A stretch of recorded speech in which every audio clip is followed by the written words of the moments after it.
සිවුරුන් දෙනවා සාදරයෙන් පිළිගන්නවා අද මූවල් කේ YouTube channel එකට.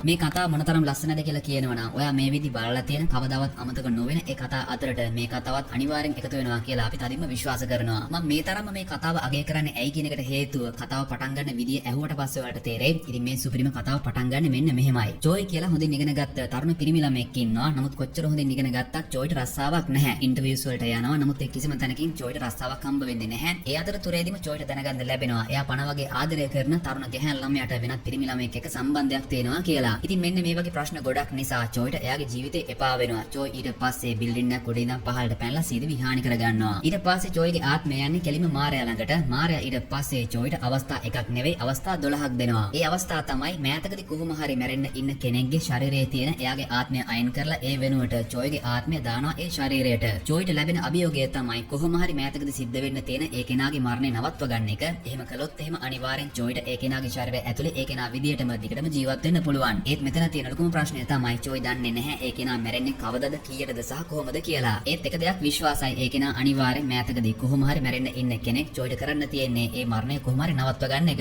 අන්න ඒ වගේ අවස්ථාවන් 12ක් ජෝයිට හම්බ වෙනවා. ජෝයි සීදි විහානි කරගත්තේ එයාගේ ජීවිතේ එපා නිසානේ. අන්න ඒක නිසා තමයි මාරයා මේ අහඹ අවස්ථාවන් 12 ජෝයිට දෙන්නේ. අයියෝ වීඩියෝ එක පටන් ගද්දිම කතාවේ ඔක්කොම කියලා දැම්මනේ කියලා හිතන්නවත් එපා. මොකද විශ්වාස කරන්න මේ කතාවේ 100%කටත් වඩා අඩු ප්‍රමාණයක් තමයි මම දැන් ඔයාලට කිව්වේ. ඒ වගේම මම ආපහු කියනවා ඔයාගේ ජීවිතේ බලන ලස්සනම කතාව තමයි මේක. මාරම ලස්සන කතාවක් විතරක් නෙවෙයි අවසානයේදී සමාජයට දෙන්න පුළුවන් ලොකුම වටිනම පණිවිඩය දීලා තියෙන මේ සුපිරිම සීරීස් එක තමයි Death's Game කියන 2023 ආපු කොරියන් සීරීස් එක. ඔව් ඔයාට ඇහුණා හරි IMDb 8.6ක් අරගෙන තියෙන මේ සීරීස් එකට එපිසෝඩ්ස් 8ක් තියෙනවා. නමුත් කිසිම දෙයකට කලබල වෙන්න දෙයක් නැහැ. මේ සීරීස් එකේ පළවෙනි එපිසෝඩ්ස් 4 එකතු කරලා part 1 අපි මේ විදිහට අරගෙන එනවා. ඒක නිසා අද වීඩියෝ එකේ අවසානයේට ඔයාලගේ වටිනා ෆීඩ්බැක් එක අපිට දෙන්න අමතක කරන්න එපා. මොකද ඔයාලගේ වටිනා ෆීඩ්බැක් එකට අනුව මේ සීරීස් එකේ ඉතුරු එපිසෝඩ්ස් 4ත් එකතු කරලා part 2 අරගෙන ඇවිල්ලා මේ සීරීස් එක සම්පූර්ණ කරන්න අපි බලාපොරොත්තු වෙමින් ඉන්නවා. ඉතින් ඇත්තටම මේක හිතුවට වඩා ලොකු වැඩක්. ඒක නිසා සීරීම සීරීස් එකේ part 1 එකේ අවසාන විනාඩි ටික බලන්න එන්න කියලා වීඩියෝ දාන්න කලින් පුංචි දැනුවත් කිරීමක් කරන්න තියෙනවා. කාලයක් තිස්සේ අපේ වීඩියෝස් බැලුවත් තවමත් අපිව subscribe කරන්න මගේ හැරනා ඉන්නවා නම් ඔන්න පහලින් subscribe button එක පේන්න තියෙනවා. කැමති නම් අපේ channel එක subscribe කරලා ඊට හැපැත්තෙන් තියෙන bell icon එකත් click කරලා තියාගෙන ඉන්න කියලා හැමෝටම ආදරෙන් මේ වේලාවදී මතක් කරනවා. එහෙනම් බලමු අපි කවුද මේ ජෝයි කියන තරුණ පිරිමි ළමයා. ජෝයිට මාරයා මේ වගේ අවස්ථාවක් දෙන්නේ ඇයි? මේ අවස්ථාව හම්බ වුණාට පස්සේ ජෝයිට මොන වගේ අයගේ ශරීර වලට යන්න වේද? එතනින් එහාට ජෝයිට මොන වගේ බාධක වලට මුහුණ දෙන්න සිද්ධ වේද? අවසානයේදී හරි මෑතක සිද්ධ වෙන්න තියෙන ඒ එක කෙනෙක්ගේ හරි මරණයක් නතර කරගෙන ජෝයිට එතනින් එහාට ජීවත් වෙන්න අවස්ථාව ලැබෙයිද? අපි යම් වීඩියෝ එකට.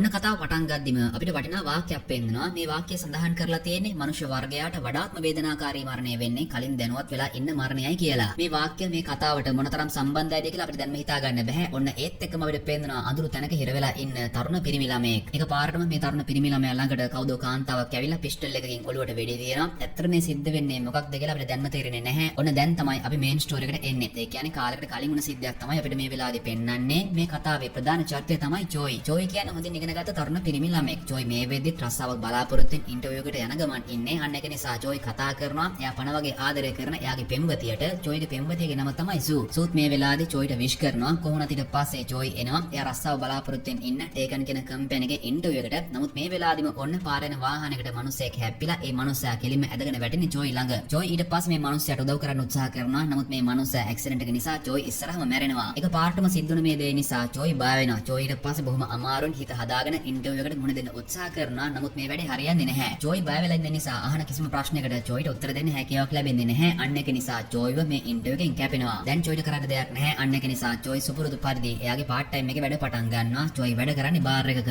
ජෝයි කියන්නේ හොඳින් ඉගෙනගත්ත තරුණ පිරිමි ළමයෙක් වුණාට ජෝයිට දැන් රස්සාවක් නැහැනේ. අන්න ඒක නිසා ජෝයිට අකමැත්තෙන් වුණත් දිගටම මේ පාර්ට් ටයිම් එක කරගෙන ඉන්න සිද්ධ වෙනවා. ඉතින් මේ විදිහට කාලයක් ගත වෙනවා. ඒත් ඔන්න ඊට පස්සේ අපිට පේනවා ජෝයි සෑහෙන කාලයක් තිස්සේ බලාපොරොත්තු වෙන හිටපු අර ටේකන් කියන කම්පැනිගේ පුරප්පාඩු කිහිපයක් සඳහා ඉන්ටර්විව් පැවැත්වෙනවා. ඇත්තට මේක තමයි ජෝයිට ලැබෙන අවසාන අවස්ථාව. අන්න ඒක නිසා ජෝයි දහසක් බලාපොරොත්තු හිතේ තියාගෙන ආපහු එනවා මේ ඉන්ටර්විව් එකට. නමුත් මේ වෙලාවෙදිත් සිද්ධ වෙන්නේ කලින් වුණ දේම තමයි. අවුරුදු ගානකට කලිනුත් ජෝයි දහසක් හිතේ බලාපොරොත්තු තියාගෙන මේ විදිහටම මේ කම්පැනි එකේම ඉන්ටර්විව් එකට ආවා. නමුත් ඒ වෙලාවේදී එකපාරටම ඇක්සිඩන්ට් එකක් වෙලා මිනිස්සෙක් මැරුණානේ. ජෝයි ඉස්සරහාම අන්නේ සිද්ධිය ජෝයිට මතක් වෙනවා. ඒක නිසාම ජෝයිගෙන් කොච්චර ප්‍රශ්න ඇහුවත් ජෝයි මේ වෙලාවේදී බයෙන් ඉන්න නිසා ඒ කිසිම ප්‍රශ්නයකට ජෝයිට උත්තර දෙන්න හැකියාවක් ලැබෙන්නේ නැහැ. ඊට පස්සේ මෙතනින් ජෝයිට කියනවා පස්සේ අපි ඔයාලට දැනුම් දෙන්නම් කියලා. කොහොම නමුත් මේ වෙලේ ජෝයිට තේරලා තියෙන්නේ එයාට කීයද විදියටවත් මේ අවස්ථාව හම්බ වෙන්නේ නැහැ කියලා. ඊට පස්සේ ජොයි හොඳටම බීලා විරිමතෙන්ම එනවා එයාගේ පෙම්වතියව ඒ කියන්නේ සූව හම්බ වෙන්න. නමුත් මේ වෙලාවේදී ජොයි දකිනවා සූට වෙනත් තරුණ පිරිමි කෙනෙක් එක්ක සම්බන්ධයක් තියෙනවා කියලා. ඒ තරුණ පිරිමි කෙනා සූව ගෙදර ළඟින් ඇරලවලා යන සිද්ධිය ජොයි හොඳින්ම දකිනවා. ජොයි ඊට පස්සේ එනවා සූත් එක්ක කතා කරන්න. ජොයි සූගෙන් අහනවා ඔයාට වෙනත් කෙනෙක් එක්ක සම්බන්ධයක් තියෙනව නේද කියලා. නමුත් සූ එක පිළිගන්නේ නැහැ. සූ ඊට පස්සේ ජොයිට කියනවා මේ මාසේ පුරාවටම ඔයාට පාර්ට් ටයිම් එක කරගන්නත් බැරි වුණානේ. ඒක නිසා ඔයාගේ සල්ලි නැහැ නේද? ඒක නිසා මේක තියාගන්න කියලා සූ මේ වෙලාවේදී ජොයිගේ අතට දෙන්නේ ලියුම් කවරයක්. නමුත් ඇත්තටම ජොයි මේක බාර ගන්නත් කැමති නැහැ. ඊට පස්සේ ජොයි සූට කියනවා මං හැම දෙයකින්ම පෙරදිලා ඉන්නේ මට රස්සාවකුත් නැහැ. ඒක නිසා ඔයාට වෙනත් කෙනෙක් එක්ක සම්බන්ධයක් තිබුණා කියන එකට මම පුදුම වෙන්නෙත් නැහැ. ඒක නිසා මාව සම්පූර්ණ දැන් අමතක කරලා දාන්න කියලා. සූ ආපහු ජොයිට කතා කරලා ජොයිගේ හිත හදන්න උත්සාහ කරනවා. නමුත් මේ වෙලාවේදී ජොයි සූට අහුම්කම් දෙන්නේ නැහැ. ජොයි එනවා එයා නැවතලා ඉන්න ඒ බෝඩිමට. මේ වෙදි හයියම වහිනවා. ඒ වගේම මෙතනට ආවට පස්සේ ජොයි දාකිනවා එයාගේ බෝඩිමේ තිබුණ හැම දෙයක්ම මේ වෙදි අයින් කරලා කියලා. ජොයි ඊට පස්සේ මෙතන තියෙන එයාගේ බඩු වැස්සෙන් බේර ගන්න උත්සාහ කරනවා. නමුත් මේ වෙලාවේදී ජොයි දකිනවා ජොයි බෝඩිමේ කුලිය ගෙවලා නැති නිසා ජොයිව බෝඩිමෙන් ඉවත් කරලා තියෙනවා. තව දවස් දෙකකින් අලුත් කෙනෙක් එන නිසා ජොයිගේ බඩු ටිකත් ඉවත් කරලා තියෙනවා කියලා. ඉතින් ඔයාලට තේරෙනවා ඉතින් මේක දැක්කට පස්සේ ජොයිට මේ හැම දෙයක්ම එපා වෙනවා. ජොයි ඊට පස්සේ උදේ වෙනකම් වැස්සේ තෙමි බලාගෙන ඉන්නවා. ඔන්න පහුවෙන්දා උදේ ජොයිට මැසේජ් එකක් එනවා. අර ටේකන් කියන කම්පැනි එකෙන් ජොයිව රස්සාවට තෝරගත්තේ නැහැ කියලා. ඉතින් ඔයාලට තේරෙනවා ඉතින් මේ හැම දෙයක් නිසාම ජොයිට සම්පූර්ණ මෙයාගේ ජීවිතේ එපා වෙනවා. ජොයි ඊට පස්සේ මේ දවසේ රෑ වෙනකම් කල්පනා කරලා බලනවා මොකක්ද කරන්න කියලා. වෙනත් විසඳුමක් නැහැ කියලා ජොයිට තේරෙනවා. අන්න ඒක නිසා ජොයි සූසයිඩ් නෝට් එකක් ඒ කියන්නේ සීදවි නසා ගැනීමේ ලිපියක් ලියලා මේ බිල්ඩින් එකෙන් පහළට පැනලා සීදවි හානි කරගන්නවා. මේ වෙලාවෙම ජොයිගේ අම්මගෙන් ජොයිට කෝල් එකක් එනවා. ඒත් මේ කෝල් එක ආන්සර් කරන්න මේ වෙදි ජොයි ජීවිතුන් අතර නැහැ. ඔන්න ඒත් එකම අපිට පෙන්නනවා බිල්ඩින් එකෙන් පහළට පැන්න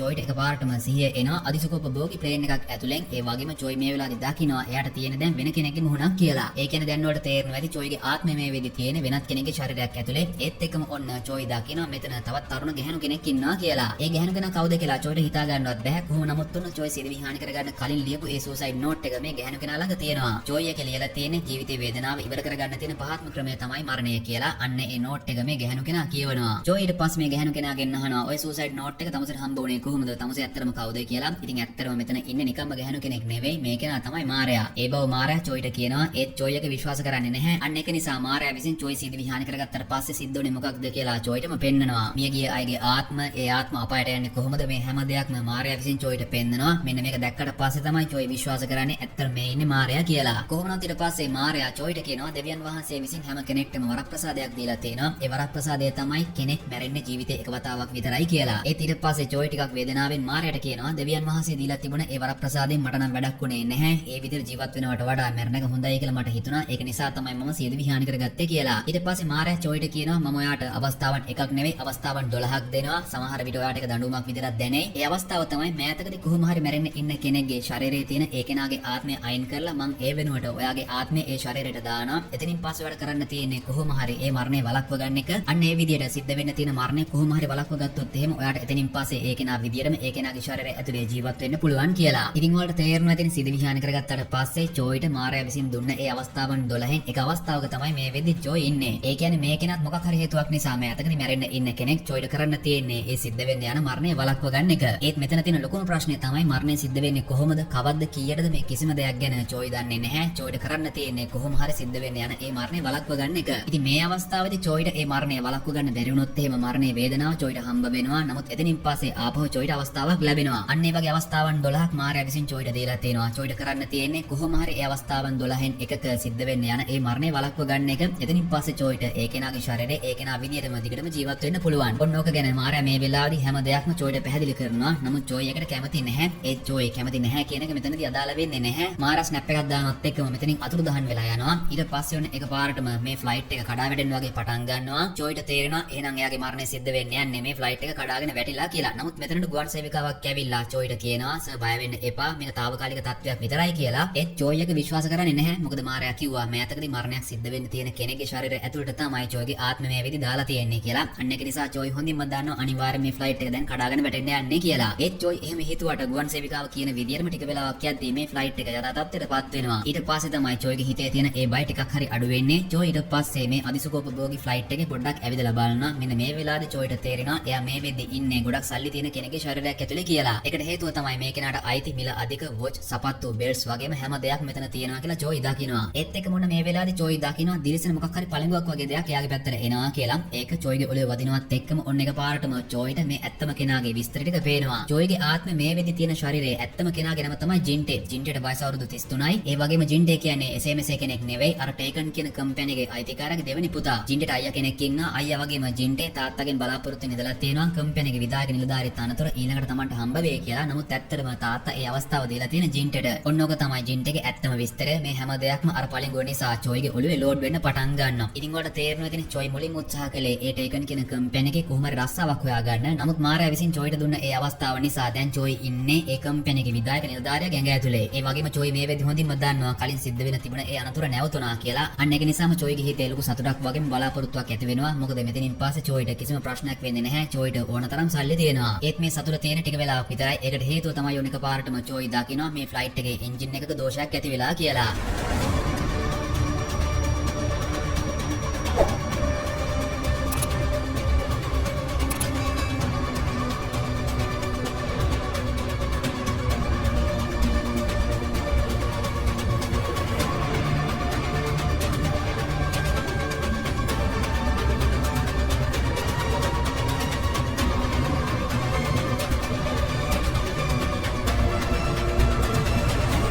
නමුත් ඔන්න ඔය විදිහට චොයි මොනතරම් බලාපොරොත්තු හිතේ තියාගෙන හිටියත් මේ ජීවිතයේදී චොයිට බේරෙන්න අවස්ථාවක් ලැබෙන්නේ නැහැ. චොයි මැරෙනවා. ඒ මරණයේ වේදනාව ඒ විදිහටම චොයිට දැනෙනවා. ඇත්තටම මේක මාරයා අවස්ථාවක් විදිහට දීලා තිබුණත් දඬුවමක් විදිහට හැඳින්නුවෙත් ඇයි කියලා මේ වෙලාවේදී චොයිට තේරෙනවා. ඔන්න ඒත් එක්කම චොයිට සිහිය එනවා අඳුරු තැනකින්. ඒ කියන්නේ දැන් ඔයාලට තේරෙනවා ඇති මාරයා විසින් චොයිට දීලා තිබුණ ඒ අවස්ථාවන් 12න් එකක් මේ වෙද්දී ඉවරයි. චොයි වටපිට බලද්දි මාරයා මෙතන ඉන්නවා කියලා දකිනවා. ඊට පස්සේ චොයි මාරයා පැත්තට එනවා. ඊට පස්සේ චොයි මාරයාගෙන් අහනවා මේ තැන මොකක්ද කියලා. ඊට පස්සේ මාරයා චොයිට කියනවා මේ තමයි අපායේ දොරටුව. මෙතනින් ඇතුලේ තියෙන අපාය කියලා. කොහොනවත් මේ වෙලාවේ චොයි දකින්නවා මාරයා ඉන්න මේ මේසේ උඩ බුලට්ස් 11ක් තියලා තියෙනවා. ඒ වගේම ඔරලෝසුවක් තියෙනවා. ඒ ඔරලෝසුවේ කට්ට 12 ඉඳන් මේ වෙලාවේදී එනවා 11ට. මේ ඔරලෝසුව නිරූපණය කරලා තියෙන්නේ මාරයා විසින් චොයිට දීලා තියෙන ඒ අවස්ථාවන් ටික. ඔන්න දැන් මේ වෙද්දී චොයිට ඉතුරුලා තියෙන්නේ තවත් අවස්ථාවන් 11ක් විතරයි කියලා. මේක දැක්කට පස්සේ චොයිට තේරෙනවා. නමුත් චොයිට හිතා ගන්න බැහැ මේ බුලට්ස් මොනවටද කියලා. අන්න එක ගැන මාරයාගෙන් ඇහුවට පස්සේ මාරයා චොයිට කියනවා මේ තමයි ඔයාට ඉතුරුලා තියෙන අවස්ථාවන් ටික. මෙතන එක බුලට් එකකින් වෙඩි තිබ්බට පස්සේ තමයි ඔයා ඊළඟ ජීවිතෙන් ඇහැරෙන්නේ. එතනින් තමයි ඔයාගේ ඊළඟ අවස්ථාව පටන් ගන්නෙ කියලා. ඊට පස්සේ චොයි මාරයාට කියනවා ඔලුවට වෙඩි තිබ්බට පස්සේ හැම දෙයක්ම ඉවර වෙනවා කියලානේ මම හිතුවේ. ඇත්තටම එහෙම නෙවෙයි නේ කියලා. ඊට පස්සේ මාරයා චොයිට කියනවා මිනිස්සු හිතාගෙන ඉන්නේ මරණයෙන් හැම දෙයක්ම ඉවර වෙනවා කියලා. නමුත් ඇත්තටම මරණයෙන් තමයි හැම දෙයක්ම පටන් ගන්නෙ කියලා. කොහොමද ඊට පස්සේ චොයි මාරයාගෙන් අහනවා මම අර ජින්ටේ කියන කෙනාගේ ඇඟ ඇතුලේ ඉද්දී එකපාරටම දිලිසෙන බෝලයක් වගේ දෙයක් මගේ පැත්තට ආවා. ඒක මොකක්ද කියලා. ඊට පස්සේ මාරයා චොයිට පැහැදිලි කරලා දෙනවා. ඒක හඳුන්වන්නේ පළඟුව විදියට. ඒ පළඟුව හරහා තමයි ඔයා ගිය ඒ ශරීරයේ ඇත්තම කෙනාගේ මතකයන් සහ හැකියාවන් ඔයාට ඒ විදිහටම ලැබෙන්නේ කියලා. ඉතින් දැන් ඔයාලට තේරෙනවා ඉතින් අන්න ඒ පළඟුව නිසා තමයි ජින්ටේගේ ඇත්තම විස්තර ටික චොයිගේ ඔලුවට ලෝඩ් වෙලා තියෙන්නේ. කොහොම නමුත් මේ වෙලෙදි චොයි තරහින් ඉන්නේ. චොයිට පස්සේ මාරයටත් බනින්න පටන් ගන්නවා. කඩා වැටෙන ෆයිට් එකක් ඇතුලේ මම මොනව කරන්නද? ඇත්තටම ඒක අසාධාරණයි නේ කියලා. ඊට පස්සේ මාරයා චොයිට කියනවා කරන්න දෙයක් නැහැ. සිද්ධ වෙන තියෙන මරණය වළක්ව ගන්න එක තමයි ඔයාට ලැබිලා තියෙන අභියෝගය කියලා. ඊට පස්සේ චොයි මාරයාගෙන් අහනවා ඔයා මට දීලා තියෙන ඉතුරු අවස්ථා 11 දිවත් මට ජීවිතේ බේරගන්න හැකියාවක් ලැබුණේ නැති වුණොත් එහෙම මට මොකක්ද සිද්ධ වෙන්නේ කියලා. ඊට පස්සේ මාරයා චොයිට කියනවා එහෙම වුණොත් නම් අනිවාර්යෙන් ඔයාට අපායට යන්න සිද්ධ වෙනවා කියලා. ඒත් මේක චොයි ඒ තරම් ගණන් ගන්නේ නැහැ. අන්න ඒ බව මාරයාට තේරෙනවා. ඊට පස්සේ මාරයා විසින් චොයිව අරගෙන යනවා අපායට. මෙන්න මේක තමයි අපාය කියලා මාරයා විසින් චොයිට පෙන්නනවා. ඇත්තටම අපාය මොනතරම් භයානකද කියලා මේ වෙලාවේ චොයි තේරුම් ගන්නවා. අන්න ඒක නිසා චොයිට බයටම ඇඬෙනවා. ඊට පස්සේ මාරයා චොයිට කියනවා මිනිස්සු ජීවත් වෙලා ඉදී අඩුම තරමේ අපාය කියන්නේ මොකක්ද කියලාවත් දන්නේ නැහැ. ජීවිතේ කරදර ඉවස ගන්න බෑ. අපායට ගියත් කමක් නැහැ කියලා සිදුවි හානි කර ගන්නවා. නමුත් එතනින් පස්සේ ඇත්තම අපාය මොනවද කියලා දැක්කට පස්සේ මිනිස්සු බය වෙනව නේද කියලා. ඉතින් මාරයා කියන කතාව සහතික ඇත්ත කියලා චොයිට දැන් තේරෙනවා. මොකද චොයි දැන් ටික වෙලාවකට කලින් ඇත්තම අපාය කියන දේ දැක්කනේ. ඊට පස්සේ මාරයා චොයිට කියනවා ඔයාට දුන්න අවස්ථා 12න් එකක් මේ වෙද්දි ඉවරයි. නමුත් කලබල වෙන්න එපා. ඔයාට තවත් අවස්ථා 11ක් තියෙනවා. ඒ අවස්ථා 11න් කොහොම හරි සිද්ධ වෙන්න යන ඒ මරණය වළක්ව ගත්තොත් එහෙම ඔයාට එතනින් පස්සේ ඒ කෙනා විදිහටම දිගටම ජීවත් වෙන්න පුළුවන්. ඔයා එතනින් පස්සේ ඒ ජීවිතය ගත කරන්නේ කොහොමද කියන එක අනුව ඔයාට අපායට යන්නේ නැතිව බේරෙන්න උනත් අවස්ථාව තියෙනවා කියලා. අන්න ඒ දේ මාරයා චොයිට කිව්වට පස්සේ චොයි හිතින් අදිෂ්ඨානය කරගන්නවා. එහෙනම් ඊළඟට හම්බ වෙන අවස්ථා 11න් කොහොම හරි සිද්ධ වෙන්න යන ඒ මරණය වළක්වගෙන අපායට යන්නේ නැතිව ජීවිතේ බේර ගන්නවා කියලා. ඔන්න ඊට පස්සේ මාරයා අර බුලට්ස් වලින් එකක් පිස්ටල් එකට දාලා ලෝඩ් කරලා එකපාරටම චොයිගේ ඔලුවට වෙඩි තියනවා. ඔන්න දැන් තමයි චොයිගේ දෙවෙනි අවස්ථාව පටන් ගන්නෙ. ඒත් එක්කම ඔන්න චොයිට හිතා ගන්නවත් අවස්ථාවක් ලැබෙන්නේ නැහැ. මොකද චොයි මේ වෙද්දී ඉන්නේ වෙනත් කෙනෙක් ගෑඟ ඇතුලේ. මේ කෙනාගේ මරණයත් ඉක්මනින්ම සිද්ධ වෙන්න යනවා කියලා චොයිට තේරෙනවා. මොකද මේ කෙනා මීටර් දහස් ගානක උඩින් නම් පහළට පනින ගමන් ඉන්නේ. ඒ වගේම චොයි මේ වෙලාවේදී දකින්නවා වෙනත් පිරිසක් තමන්ගේ උදව්වට ඉන්නවා කියලා. ඔන්න ඒත් එක්කම චොයිගේ ආත්මය මේ වෙද්දී ඉන්න ඇඟේ අයිතිකාරයාගේ ඒ මතකයන් සහ හැකියාවන් තියෙන පළිඟුව කෙලින්ම එනවා චොයිගේ පැත්තට. ඉතින් චොයිගේ ආත්මය මේ වෙද්දී තියෙන ඒ ඇඟේ අයිතිකාරයාගේ නම තමයි සොන්ජේ. සොන්ජේට වයස අවුරුදු 38යි. ඒ වගේම සොන්ජේ කියන්නේ පුංචි කාලේ ඉඳන්ම ත්‍රාසජනක දේවල් වලට කැමති කෙනෙක් මේ වෙද්දි ගිනස් ලෝක වාර්තා 4කුත් සොන්ජේ විසින් තියලා තියෙනවා. සොන්ජේ මේ වෙද්දි උත්සාහ කරන්නේ දරුණු ගිනස් වාර්තාවක් පිළිටුවන්න. ඒ වාර්තාව තමයි මීටර් 8000ක උස ඉඳන් පැරෂුට් එකක් නැතිව පහළ තියෙන ආරක්ෂිත දැලකට පනින එක. මේ වෙනුවෙන් සොන්ජේට වෙනම අනුග්‍රහකයෙක් ඉන්නවා. මේක හරියටම සාර්ථක කරගත්තොත් එහෙම ඒ අනුග්‍රහකයාගෙන් $1 බිලියන 3.5ක් සොන්ජේට හම්බ වෙන්න නියමිතයි. මෙන්න මේ හැම දෙයක්ම පලිඟුවන් නිසා සොන්ජේගේ ඇඟ ඇතුලේ ඉන්න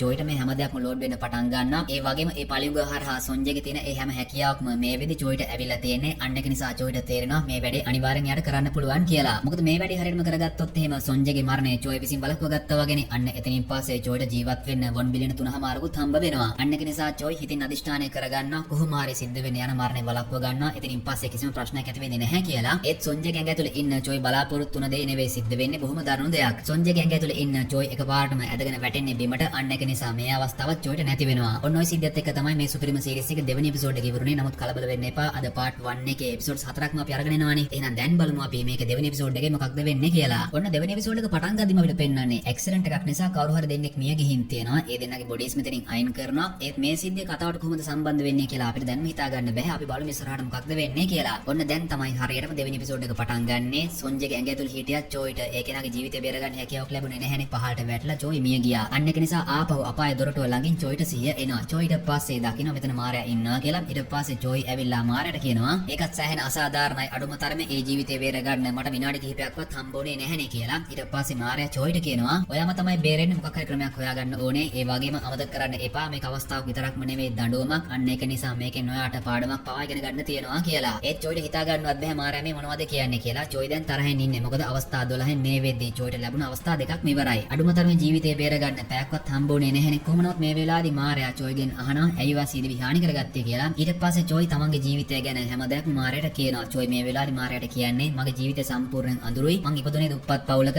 ඒත් මම මහන්සියෙන් ඉගෙන ගත්තා. ඒත් මට රස්සාවක් හම්බුනේ නැහැ. ඒ වගේ මම පණ වගේ ආදර කරපු ගැහැණු ළමයක් මාව දාලා ගියා. අන්න ඒක නිසා මේ හැම දෙයක්ම මට එපා වුණා. ඒක නිසා තමයි මම කාටවත් හානියක් නොකර සීදි විහානි කරගත්තේ කියලා. ඒත් මාරයා මේ වෙලාවට ජොයිගෙන් අහනවා ඔයාගේ සීදි විහානි කර ගැනීමෙන් කාටවත් හානියක් උනේ නැහැ කියලා. ඔයාට විශ්වාසයිද කියලා. මාරයා ඇයි එහෙම හුවේ කියලා ජොයිට හිතා ගන්නවත් බෑ. මොකද ජොයි කාටවත් කරදරයක් කළේ නැහැ. එයා සීදි විහානි කරගත්ත විතරයිනේ. අන්න එහෙම තමයි ජොයි හිතාගෙන ඉන්නේ. නමුත් මේ වෙලාවදී වෙන මාරයා එකපාරටම ආපහු බුලට් එකක් දාලා කෙලින්ම වෙඩි තියනවා ජොයිගේ ඔළුවටම. ඔන්න ඒත් එක්කම ජොයිගේ තුන්වෙනි අවස්ථාව පටන් ගන්නවා. ඒ කියන්නේ ඔන්න ජොයිගේ ආත්මය තියෙන වෙනත් ඇඟක. මේ වෙලාවදී තමයි ජොයිට තේරෙන්නේ එයා මේ වෙද්දි ඉන්නේ ඉස්කෝලේ යන ළමයාගේ ඇඟ ඇතුලේ කියලා. කොහොම නමුත් ඔන්න මේ වෙලාවදී අර පලිඟුව එනවා ජොයිගේ පැත්තට. අන්න ඒක නිසා මෙතනින් පස්සේ මේ ළමයා කවුද සහ හැම දෙයක්ම ජොයිගේ ඔළුවේ ලෝඩ් වෙන්න පටන් ගන්නවා. මේ ළමයාගේ නම තමයි හ්යොන්සු. වයස අවුරුදු 17යි. තාත්තා නැහැ. අම්මා විතරයි ඉන්නේ. අම්මා සෑහෙන දුක් විඳලා හ්යොන්සුට ගන්න උත්සාහ කරනවා. නමුත් ඇත්තටම හ්යොන්සු ඉස්කෝලේ යන්න කැමති නැහැ. ඒකට හේතුව තමයි මේ පන්තියේ ඉන්න පොඩිම ළමයා තමයි හ්යොන්සු කියන්නේ. අන්න ඒක නිසා මේ පන්තියේ පිරිසක් හ්යොන්සුට කරදර කරනවා. අන්න ඒ කණ්ඩායමේ ඉන්න නායකයාගේ නම තමයි ජියොන්. ජියොන් හ්යොන්සුට කියලා තියෙන අනිවාර්යෙන් හැමදාම හ්යොන්සු ගානේ එයාට ස්ට්‍රෝබෙරි කිරි පැකට්ටක් ඕනේ කියලා. නමුත් ඇත්තටම හ්යොන්සු ළඟ හැමදාම ජියොන්ට ස්ට්‍රෝබෙරි කිරි පැකට්ටක් අරගෙන දෙන්න සල්ලි නැහැ. අන්න ඒක නිසා හැමදාම ජියොන් කරන්නේ ඇවිල්ලා හ්යොන්සුට පහර දෙන එක. ඉතින් ජියොන්ගෙන් හැමදාම එල්ල වෙන මේ කරදර ඉවස ගන්න බැරි නිසා හ්යොන්සු කියන මේ ළමයාට ජීවිතේ එපා වෙලා තියෙන්නේ. අන්න ඒක නිසා හ්යොන්සු සීදි විහානි කරගන්න වෙනම නෝට් එකක් පවා ලියලා තියෙන්නේ. ඉතින් හ්යොන්සුගේ වයස අවුරුදු 17 ළමයාගේ හැම මතකයක්ම පලිඟුව හරහා ජොයිට හම්බ වෙනවා. ඒ වගේම ජොයි මේ වෙලාවේදී දකිනවා හ්යොන්සු ලියලා තියෙන ඒ සූසයිඩ් නෝට් එක. මේ සූසයිඩ් නෝට් එකට අනුව හ්යොන්සු අද සීදි විහානි කරගන්න තමයි ඉඳලා තියෙන්නේ. ඔන්න ඒක කියුවට පස්සේ ජොයිගේ හිතේ ලොකු සතුටක් ඇති වෙනවා. මොකද කලින් අවස්ථාවල් දෙකේදීම ජොයි දැනගෙන හිටියේ නැහැ ඒ කෙනා මැරෙන්නේ කොහොමද කියලා. නමුත් ඔන්න මේ අවස්ථාවේදී නම් ජොයි දන්නා හ්යොන්සු කියන මේ ළමයා සීදි විහානි කරගන්න උත්සාහ කරනවා කියලා. ඉතින් මේ වතාවේදී සිද්ධ වෙන්න යන මරණය වළක්ව ගන්න ජොයිට මහ ලොකු දෙයක් කරන්න නැහැ. ජොයිට තියෙන්නේ සීදි විහානි කරගන්න නැතුව ඉන්න එක විතරයි. ඒ කියන්නේ දැන් ඔයාලට තේරෙනවා ඇති ජොයි සීදි විහානි කරගත්තේ නැහැ කියන්නේ මේ මරණය සිද්ධ වෙන්නේ නැහැ. ඒ කියන්නේ ජොයිට දිගටම මේ ළමයා විදිහට හැමදාම ජීවත් වෙන්න පුළුවන්. ආපහු අලුතෙන්ම ජොයිට අවස්ථාවක් හම්බ වුණා වගේනේ. අන්න ඒක නිසා තමයි ජොයි මේ වෙලේ සෑහෙන සතුටින් ඉන්නේ. නමුත් මේ වෙලාවදී උන් එකපාරටම ජියොන් ඇවිල්ලා ආපහු හ්යොන්සුට එහෙම නැත්නම් ජොයි කියලා කියන්න ජොයිට පහර දෙන්න පටන් ගන්නවා. මොකද ජියොන් දන්නේ නැහැ මේ වෙද්දී හ්යොන්සුගේ ඇඟ ඇතුලේ තියෙන ජොයිගේ ආත්මය කියලා. කොහොම නමුත් ඔන්න මේ වෙලාවදී ජොයි ඉවසන්නේ නැහැ. ජොයි මේ වෙද්දී ඉන්නේ හ්යොන්සු කියන මේ පුංචි ළමයාගේ ඇඟ ඇතුලේ උනාට ජොයි කියන්නේ මනසෙන් වැඩුණු කෙනෙක්නේ. අන්න ඒක නිසා ජොයි ජියොන්ට බය නොවි හොඳටම පහර දෙන්න පටන් ගන්නවා. මේ සිද්ධිය දිහා පන්තියේ ළමයින් පවා පුදුම වෙලා බලාගෙන ඉන්නවා. මොකද හැමදාම සිද්ධ වුණේ ජියොන්ගෙන් හ්යොන්සු ගොඩි කන එකනේ. නමුත් ඔන්න අද නම් හ්යොන්සුගෙන් ජියොන් හොඳටම ගොඩි කනවා. නමුත් මේ වෙලාවදීම ඔන්න ජියොන්ගේ කණ්ඩායමේ දෙවෙනියට ඉන්න කෙනා. ඒ කෙනාගේ නම තමයි හෝන්. හෝන් නැවිලා ජියොන්ට පහර දෙන ජොයිව අල්ල ගන්නවා. ජියොන්ට ගැහුවත් මේ හෝන් කියන කෙනා නම් සෑහෙන දරුණුයි. හෝන්ට නම් පහර දෙන්න තියා හිතන්නවත් බෑ කියලා හ්යොන්සුගේ ඇඟ ඇතුලේ ඉන්න ජොයිට තේරෙනවා. කොහොම නමුත් මේ විදිහට හෝන් නැවිලා ජියොන්ට උදව් කළත් දැන් ජියොන් ඉන්නේ සෑහෙන තරහෙන්. මොකද ජියොන්ට දැන් සෑහෙන අවනම්බුවක් වුණානේ. අන්න ඒක නිසා ඉස්කෝලේ යනට පස්සේ ජියොන් නැවිලා ආපහු හ්යොන්සු එහෙම නැත්තම් ජොයිව අල්ල ගන්නවා. මේ වතාවේදී නම් ජොයිට කරන්න දෙයක් නැහැ. මොකද දැන් දැන් කිහිප දෙනෙක්ම චොයිව අල්ලගෙන ඉන්නේ. අන්න ඒක නිසා ජියොන් හොඳටම චොයිට පහර දෙන්න පටන් ගන්නවා. මං ආපහු මතක් කරනවා ජියොන් දන්නේ නැහැ හයන්සෝගේ ඇඟ ඇතුලේ ඉන්නේ චොයිගේ ආත්මය කියලා. කොහොම නමුත් ඔන්න මේ වෙලාවේ මෙතනට හෝන් නැවිලා ජියොන්ව නවත්තනවා. ඊට පස්සේ හෝන් ජියොන්ට කියනවා මේ වගේ පොඩි එකෙක්ට හැමදාම ගහන්නේ ඇයි කියලා. එහෙම කිව්වට පස්සේ ජියොන්ට තරහ යනවා. ජියොන් ඊට පස්සේ හෝන්ටත් පහර දෙනවා. ඒත් එක්කම ජියොන්ගේ ගැහැන් ළමයා මෙතනට එනවා. අන්න ඒක නිසා ජියොන් මේ වැඩේ නතර කරලා දාලා එයාගේ ගැහැන් ළමයාත් එක්ක මෙතනින් පිටත් වෙලා යන්න යනවා. ඔන්න ඊට පස්සේ අපිට පේනවා හයන්සෝගේ ඇඟ ඇතුලේ ඉන්න චොයි එනවා. හයන්සෝගේ ගෙදර මෙන්න මේ වෙලාවේදී චොයි දකිනවා හයන්සෝගේ අම්මා හයන්සෝ වෙනුවෙන් නෝට් එකක් දාලා තියෙනවා කියලා. පුතේ මං එන්න පරක් වෙනවා. කැම ටික හදලා තියෙන්නේ. ඔයා බඩගින්න ඉන්න එපා. කැම කන්න කියලා තමයි හයන්සෝගේ අම්මා හයන්සෝ වෙනුවෙන් නෝට් එකක් තියලා තියෙන්නේ. මේක දැක්කට පස්සේ හයන්සෝගේ ඇඟ ඇතුලේ ඉන්න චොයිට එයාගේ අම්මව මතක් වෙන්න පටන් ගන්නවා. අම්මත් එක්ක මොනතරම් සතුටෙන් කාලය ගත කරාද කියලා. මේක දැක්කට පස්සේ තමයි චොයිට මතක් වෙන්නේ. නමුත් මේ හැම දෙයක්ම මේ වෙදි මතකයක් වෙලා ඉවරයි. කොහොම නමුත් උන ටික වෙලාවකට පස්සේ හයන්සෝගේ අම්මා එනවා ගෙදර. හයන්සෝගේ අම්මටත් තේරෙනවා පුංචි වෙනසක් පුතාගේ තියෙනවා කියලා. නමුත් හයන්සෝගේ අම්මා දන්නේත් නැහැ තමන්ගේ පුතාගේ ඇඟ ඇතුලේ ඉන්නේ චොයිගේ ආත්මය කියලා. හයන්සෝගේ අම්මා මේ ඉන්නේ තමන්ගේ පුතා කියලා හිතලා අහනා පුතේ මොකක් හරි ප්‍රශ්නයක්ද කියලා. අන්න ඒ විදියට අම්මා කතා කරපු නිසා මේ වෙලාවේදී හයන්සෝගේ ඇඟ ඇතුලේ ඉන්න චොයිට එයාගේ අම්මව මතක් වෙනවා. ඉතින් මේ වෙලාවෙදිම චොයිට ඇඬෙනවා. හයන්සෝගේ අම්මට හිතා ගන්න බෑ හයන්සෝ අඬන්නේ ඇයි කියලා. කොහොමද ඊට පස්සේ හයන්සෝගේ ඇඟ ඇතුලේ ඉන්න චොයි hina වෙලා අම්මත් එක්ක කතා කරලා කෑම කාලා එනවා කාමරේට. ඊට පස්සේ චොයි කල්පනා කරලා බලන්න පටන් ගන්නවා අර ජියොන් කියන කෙනාගෙන් ගැලවෙන්නේ කොහොමද කියලා. මෙන්න මේ වෙලාවේදී චොයිට තේරෙනවා අනිවාර්යෙන් මේ ප්‍රශ්නේ ගැලවෙන්න තියෙන එකම කෙනා තමයි හෝන් කියලා. මොකද ජියොන් බොරුවට රඟාගෙන හිටියට ඒ කණ්ඩායමේ ඉන්න දෙවෙනි කෙනා. ඒ කියන්නේ හෝන් තමයි බලවත්ම කෙනා කියලා මේ වෙදි චොයි හොඳින්ම දන්නවා. අන්න ඒක නිසා චොයිට තේරෙනවා ජියොන් කියන මේ කරදරකාරයාගෙන් බේරෙන්න තියෙන එකම තුරුම්පුව තමයි හෝන් කියලා. ඔන්න ඊට පස්සේ අපිට පෙන්නන්නේ පහවෙනිද වෙන සිද්ධිය. හයන්සෝගේ ඇඟ ඇතුලේ ඉන්න චොයි බලාගෙන ඉන්නේ දැන් හෝන් දිහා. ඔන්න හෝන් මේ වෙලාවේ නැගිටලා යනවා වොෂ්රූම් එකට. අන්න ඒක නිසා චොයිත් එනවා වොෂ්රූම් එකට.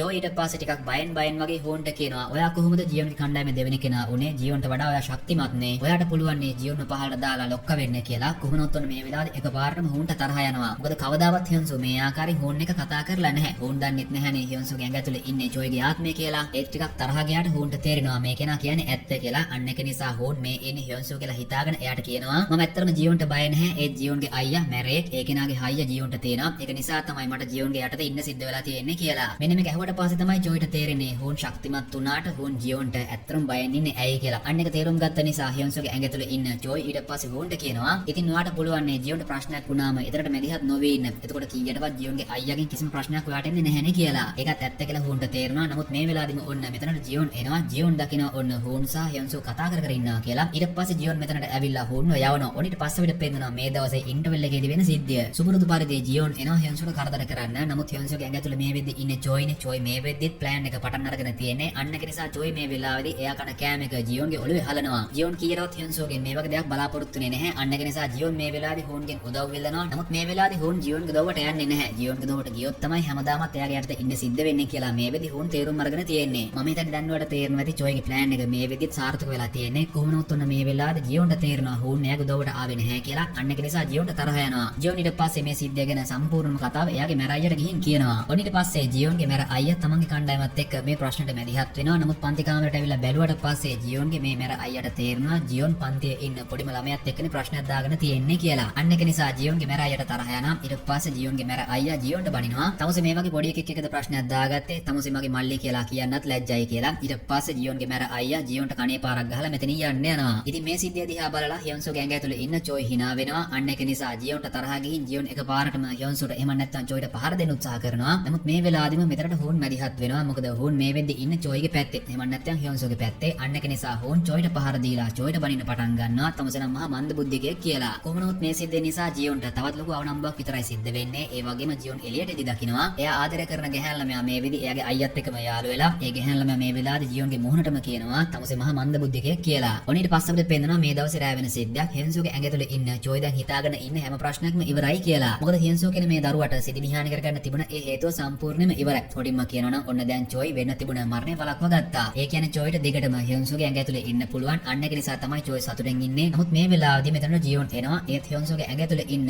චොයි ජියොන්ව ගණන් ගන්නෙත් නැහැ. ජියොන්ට බයත් නැහැ. අන්න ඒක නිසා චොයි ජියොන්ට බැනලා මෙතනින් පිටත් වෙලා යන්න යනවා. නමුත් ඔන්න එකපාරටම පාර යන ලොරියකට චොයි හැප්පෙන්න යනවා. නූලෙන් වගේ තමයි චොයි බේරෙන්නේ. චොයිට මේ වෙලාවදී තේරෙනවා සිදි විහානි කරගන්න එක වළක්ව ගත්තට එතනින් ඉස්සරහටත් බොහොම පරිස්සමෙන් ජීවත් වෙන්න ඕනේ කියලා. නමුත් එහෙම හිතනවත් එක්කම එකපාරටම ඔන්න චොයි එක එහෙම නැත්නම් හයන්සෝ එක්ක තරහින් ඉන්න ජියොන් පිටිපස්සෙන් නැවිලා චොයිට පහර දීලා චොයිව මරලා දානවා. ඔන්න ඒත් එක්කම කලින් බතාව වගේම තමයි චොයිට සිහිය එනවා. අපාය දොරටුව ළඟින් මේ වෙලාවදී උන් අපිට පේනවා චොයිගේ අවස්ථාවන් ටික නිරූපණය කරන ඒ ඔර්ලෝසුවේ කට්ට එනවා නවේ ළඟට. ඒ කියන්නේ දැන් වලට තේරෙනවා ඇති මාරයා විසින් චොයිට දීලා තියෙන අවස්ථාවන් අවස්ථාවන් 3ක් ඉවරයි. තවත් ඉතුරුලා තියෙන්නේ ජොයිට අවස්ථාවන් 9ක් විතරයි. ඒත් එකම පුංචි දෙයක් වලට මතක් කරන්න තියෙනවා. සමහර විට වලට මේ වෙදි හිතනවා ඇති මේක කිසිම තේරුමක් නැහැනේ. අවස්ථාවක් හම්බ වෙනවා වෙනත් කෙනෙක්ගේ ඇඟ ඇතුළට යනවා මොකක් හරි හේතුවක් නිසා මැරෙනවා. ආපහු මේකම රිපීට් වෙවි යනවා නේද කියලා. නමුත් එහෙම හිතන්නවත් එපා. යන්තම් කතාව පටන් ගත්ත විතරයි. මේ හැම ආත්මයකම එක සිද්ධියක් පස්සේ කතාවට අනිවාර්යෙන් සම්බන්ධ වෙනවා. ඒක නිසා ලොකු අවධානයකින් මේ කතාව බලන්න කියලා හැමෝටම මතක් කරනවා. හරි දැන් අපි ආපහු එමු කතාවට. කොහොමනොත් මේ වෙද්දී ජොයි ආපහු මාරා එක්ක තරහින් ඉන්නේ. අන්න ඒක නිසා ජොයි ගිහින් මාරාට බනින්න පටන් ගන්නවා. හියන්සෝ කියන ඒ දරුවා සිරි විහානි කරගන්න හිටියේ. නමුත් මම මැදිහත් වෙලා ඒ දේ සම්පූර්ණ වෙනස් කළා. නමුත් එතනින් පස්සේ තමුසේ සැලසුම් කරලා මාව මරලා දැම්ම නේද?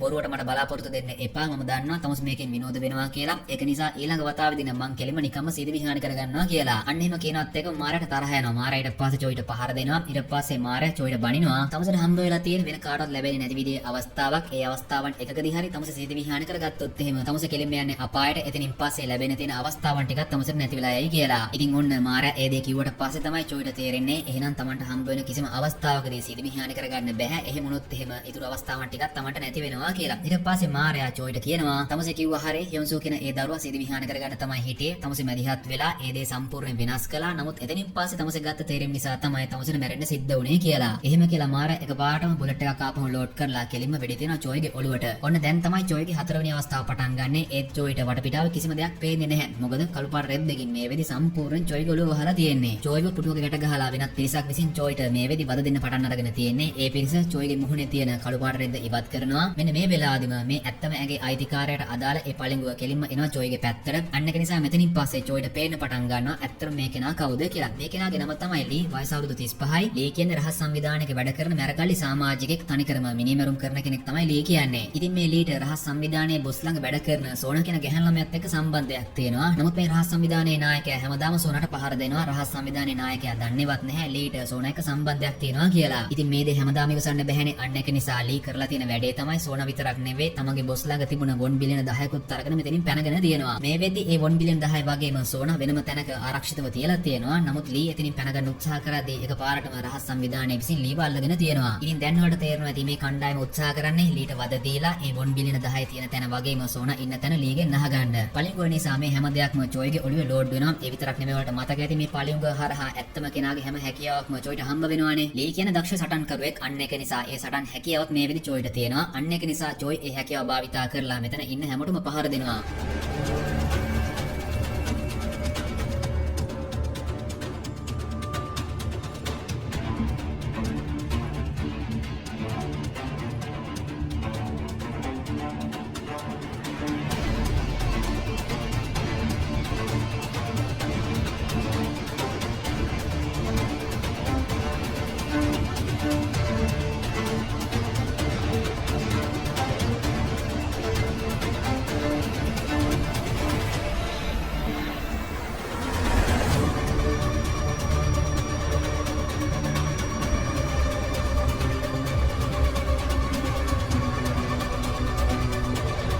ඒ ටික වෙලාවක් යද්දි ලීගේ ඇඟ ඇතුලේ ඉන්න ජොයිට තේරෙන්න පටන් ගන්නවා මේ ජීවිතේ නම් සෑහෙන අනුතුරුදායකයි කියලා. අනිවාර්යයෙන් මොකක් හරි සිද්ධියක් වෙලා Tamanට මේ අවස්ථාවත් නැති වෙන බව දැන් ජොයිට තේරලා තියෙන්නේ. අන්න ඒක නිසා ජොයිට හිතෙනවා මේ අවස්ථාව මිස් කරන්න. ඒ කියන්නේ සිරි විහානි කරගන්න. ඒත් ජොයිට මේ වෙලාවේ මතක් වෙනවා මාරයා කියපු දේ. මාරයා කිව්වනේ කිසිම අවස්ථාවකදී සිරි විහානි කරගන්න බෑ. එහෙමනොත් ජොයිට කෙලින්ම අපායට යන්න සිද්ධ වෙනවා කියලා. අන්න ඒක නිසා ජොයිට මේ වෙලාවේදී තේරෙනවා කොහොම හරි මේකෙන් ගැලවෙන්න ඕනේ කියලා. අනික දැන් ජොයිට ලීගේ හැකියාවන් තියෙනවා. අන්න ඒක නිසා ලීගේ හැකියාවන් භාවිතා කරලා ජොයි මෙතනින් පස්සේ කොහොම හරි මේ පිරිසෙන් පැන ගන්න උත්සාහ කරනවා.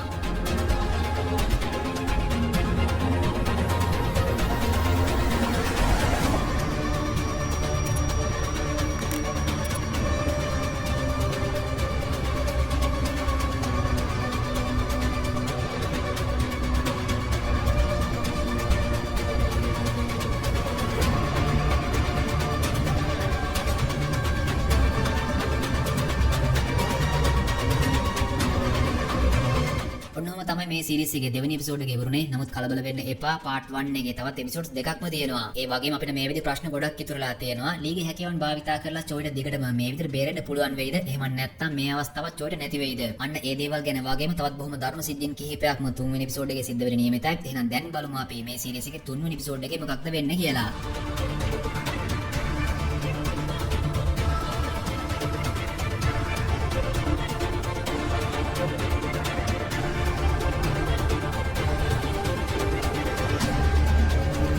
කොහොමනමුත් කොහොමනොත් ඔන්න ඔය විදියට ලීගේ හැකියාවන් භාවිතා කරලා ලීගේ ඇඟ ඇතුලේ ඉන්න චොයි එහෙම බයික් එකෙන් පූලකට පැනලා ජීවිතේ බේර ගන්න සමත් වෙනවා. ඒත් ලී කලින් වැඩ කරපු ඒ රහස් සංවිධානයේ අය කොහොම හරි ලීව අල්ලගන්නම තමයි උත්සාහ කරන්නේ. නමුත් මේ වතාවේදී නම් චොයි මෙතනින් ගැලවෙන්න සමත් වෙනවා. චොයි ඊට පස්සේ එනවා ලී ආදරය කරන අර සෝනා කියන ගැහැන් ළමයා හොයාගෙන. සෝනා දන්නෙත් නැහැ ලීගේ ඇඟ ඇතුලේ ඉන්නේ චොයිගේ ආත්මය කියලා. අන්න එක නිසා සෝනා මේ ඉන්නේ එයා ආදරය කරන ලී කියලා හිතාගෙන ඇවිල්ලා චොයිව බදා ගන්නවා. මෙන්න මේ වෙලාවේදී චොයිට තේරෙනවා ලී ඇත්තටම සෝනාට ගොඩක් ආදරේ කියලා. කොහොමද ඊට පස්සේ සෝනා මේ ඉන්නේ ලී කියලා හිතාගෙන චොයිගෙන් අහනවා අපි දැන් මොකක්ද කරන්නේ? ඔයා හොරකම් කරගත්ත ඒ සල්ලි ටික කොහෙද තියෙන්නේ කියලා. ඉතින් ඇත්තටම චොයි මේ වෙදී ලීගේ ඇඟ ඇතුලේ හිටියට ලීගේ හැම මතකයක්ම මේ වෙදී චොයිට ඇවිල්ලා තියෙන්නේ. අන්න ඒක නිසා චොයි හොඳින්ම දන්නවා ලී එයාගේ බොස්ගෙන් අමාරුවෙන් හොරකම් කරගත්ත ඒ බිලියන 10ක මුදල තියෙන්නේ එහා පැත්තේ නතර කරලා තියෙන බෝට් එක ඇතුලේ කියලා. චොයි ඊට පස්සේ ඒ බෝට්ටුව පෙන්නලා සෝනාට කියනවා අපේ සල්ලි ටික ඔක්කොම තියෙන්නේ අන්න අර බෝට් එක ඇතුලේ කියලා. ඒත් එක්කම සෝනා හංගගෙන හිටපු පිස්ටල් එකෙන් කෙලින්ම වෙඩි තියනවා ලීට. එහෙම නැත්නම් චොයිට. මෙන්න මේ වෙඩි පහර නිසා ලීගේ ඇඟ ඇතුලේ ඉන්න චොයිට මැරෙන්න සිද්ධ වෙනවා. කලින් වතාව වගේම තමයි එකපාරටම ඔන්න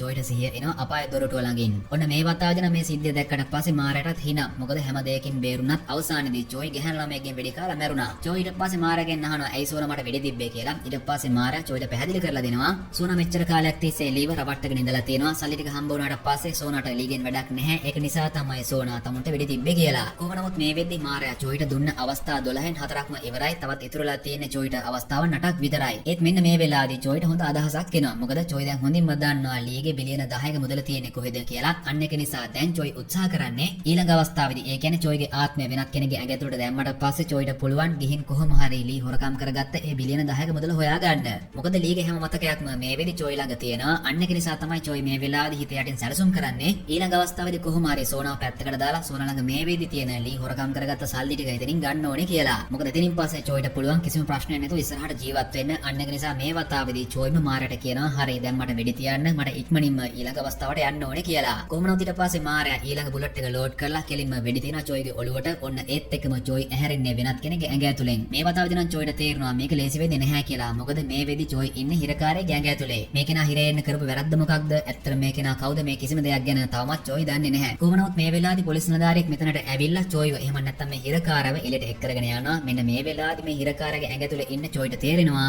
මොකක් හරි හේතුවක් නිසා මේ හිරගෙදර ඉන්න සෑහෙන හිරකාරයන් ප්‍රමාණයක් මේ හිරකාරයව ඒ කියන්නේ චොයි මේ වෙද්දී ඉන්න මේ කෙනාව මරන්න වගේ බලාගෙන ඉන්නේ කියලා. ඒකට හේතුවක් නම් චොයිට හිතා ගන්නවත් බෑ. කොහොමද ඊට පස්සේ මේ පොලිස් නිලධාරියා චොයිව එහෙම නැත්නම් මේ හිරකාරයව දානවා එයාගේ හිරමැදිරියට. මේ හිරමැදිරියේ ඉන්න අය නම් ඔක්කොම මේ හිරකාරගේ යාළුවන් වගේ කියලා චොයිට තේරෙනවා. මොකද මේ හැම කෙනෙක්ම චොයි දිහා බලන්නේ ටිකක් බයෙන් වගේ. මේ හිරකාමරේ ඉන්නවා ටිකක් තරුණ හිරකාරයෙක්. එයාගේ නම තමයි ජූන්. ජූන් නැවිලා මේ හිරකාරයත් එක්ක එහෙම නැත්නම් චොයි එක කතා කරනවා. ජූන් දන්නේ නැහැ මේ හිරකාරගේ ඇඟ ඇතුලේ තියෙන දැන් චොයිගේ ආත්මය කියලා. කොහොමද ඊට පස්සේ චොයි ජූන්ගෙන් අහනවා ඔයා දන්නවද මම නිදහස් වුණ දවසේ කියලා. ඊට පස්සේ ජූන් චොයිට කියනවා ඔයාට මතක නැද්ද ඔයා මම දෙන්නම තව දවස් 4කින් නිදහස් වෙනවා. ඒ වෙනකන් නම් කිසිම ප්‍රශ්නයක් දාගන්න යන්න එපා කියලා. ජූන් මේ වගේ අනතුරු ඇඟවීමක් කළේ ඇයි කියලා චොයිට හිතා ගන්නවත් බෑ. මොකද චොයි දන්නේ නැහැ තවමත් මේ ඇත්තමගේ අයිතිකාරයාගේ විස්තර. කොහොමවත් ඔන්න මේ වෙලාවේදී මේ හිරකාමරේ ඇතුළට තවත් හිරකාරයෙක් ගේනවා. ඒ වෙන කවුරුවත් නෙවෙයි අර ජියොන් කියන කෙනා. ඔයාලට මතක ඇතිනේ චොයි අර හියොන්සෝ කියන පුංචි දරුවා ගෑඟ ඇතුලේ හිටියා. අවසානයේදී මෙන්න මේ ජියොන් ඇවිල්ලා තමයි හියොන්සෝට පහර දීලා හියොන්සෝව මරලා දැම්මේ. අන්නේ මිනිමරුම නිසා තමයි ජියොන් මේ වෙදි හිරේ ඉන්නේ. නමුත් ජියොන් මේ විදිහට පුංචි ළමයෙක් මරලා හිරේ ආවා කියලා කිසිම කෙනෙක් දන්නේ නැහැ. මොකද මේ විදි ජියොන් බොරුවට මේ හිරේ ඉන්න හැමෝටම කියලා තියෙනවා. එයා මනෝව්‍යාධික දාමඝාතකයෙක් කියලා. මොකද පොඩි කොල්ලෙක්ව මරලා හිරේ ආවා කියලා කිව්වොත් එහෙම අනිවාර්යෙන් හිරේදී තමන්ට ප්‍රශ්නයක් ඇති වෙන්න පුළුවන් කියලා ජියොන් හොඳින්ම දන්නවා. අනික නිසා ජියොන් මේ හැමෝම බය කරලා තියාගෙන ඉන්න ඕන නිසා හැමෝටම කියලා තියෙනවා. එයා මනෝව්‍යාධික දාමඝාතකයෙක් මිනිස්සු සෑහෙන ප්‍රමාණයක් මරලා තියෙනවා කියලා.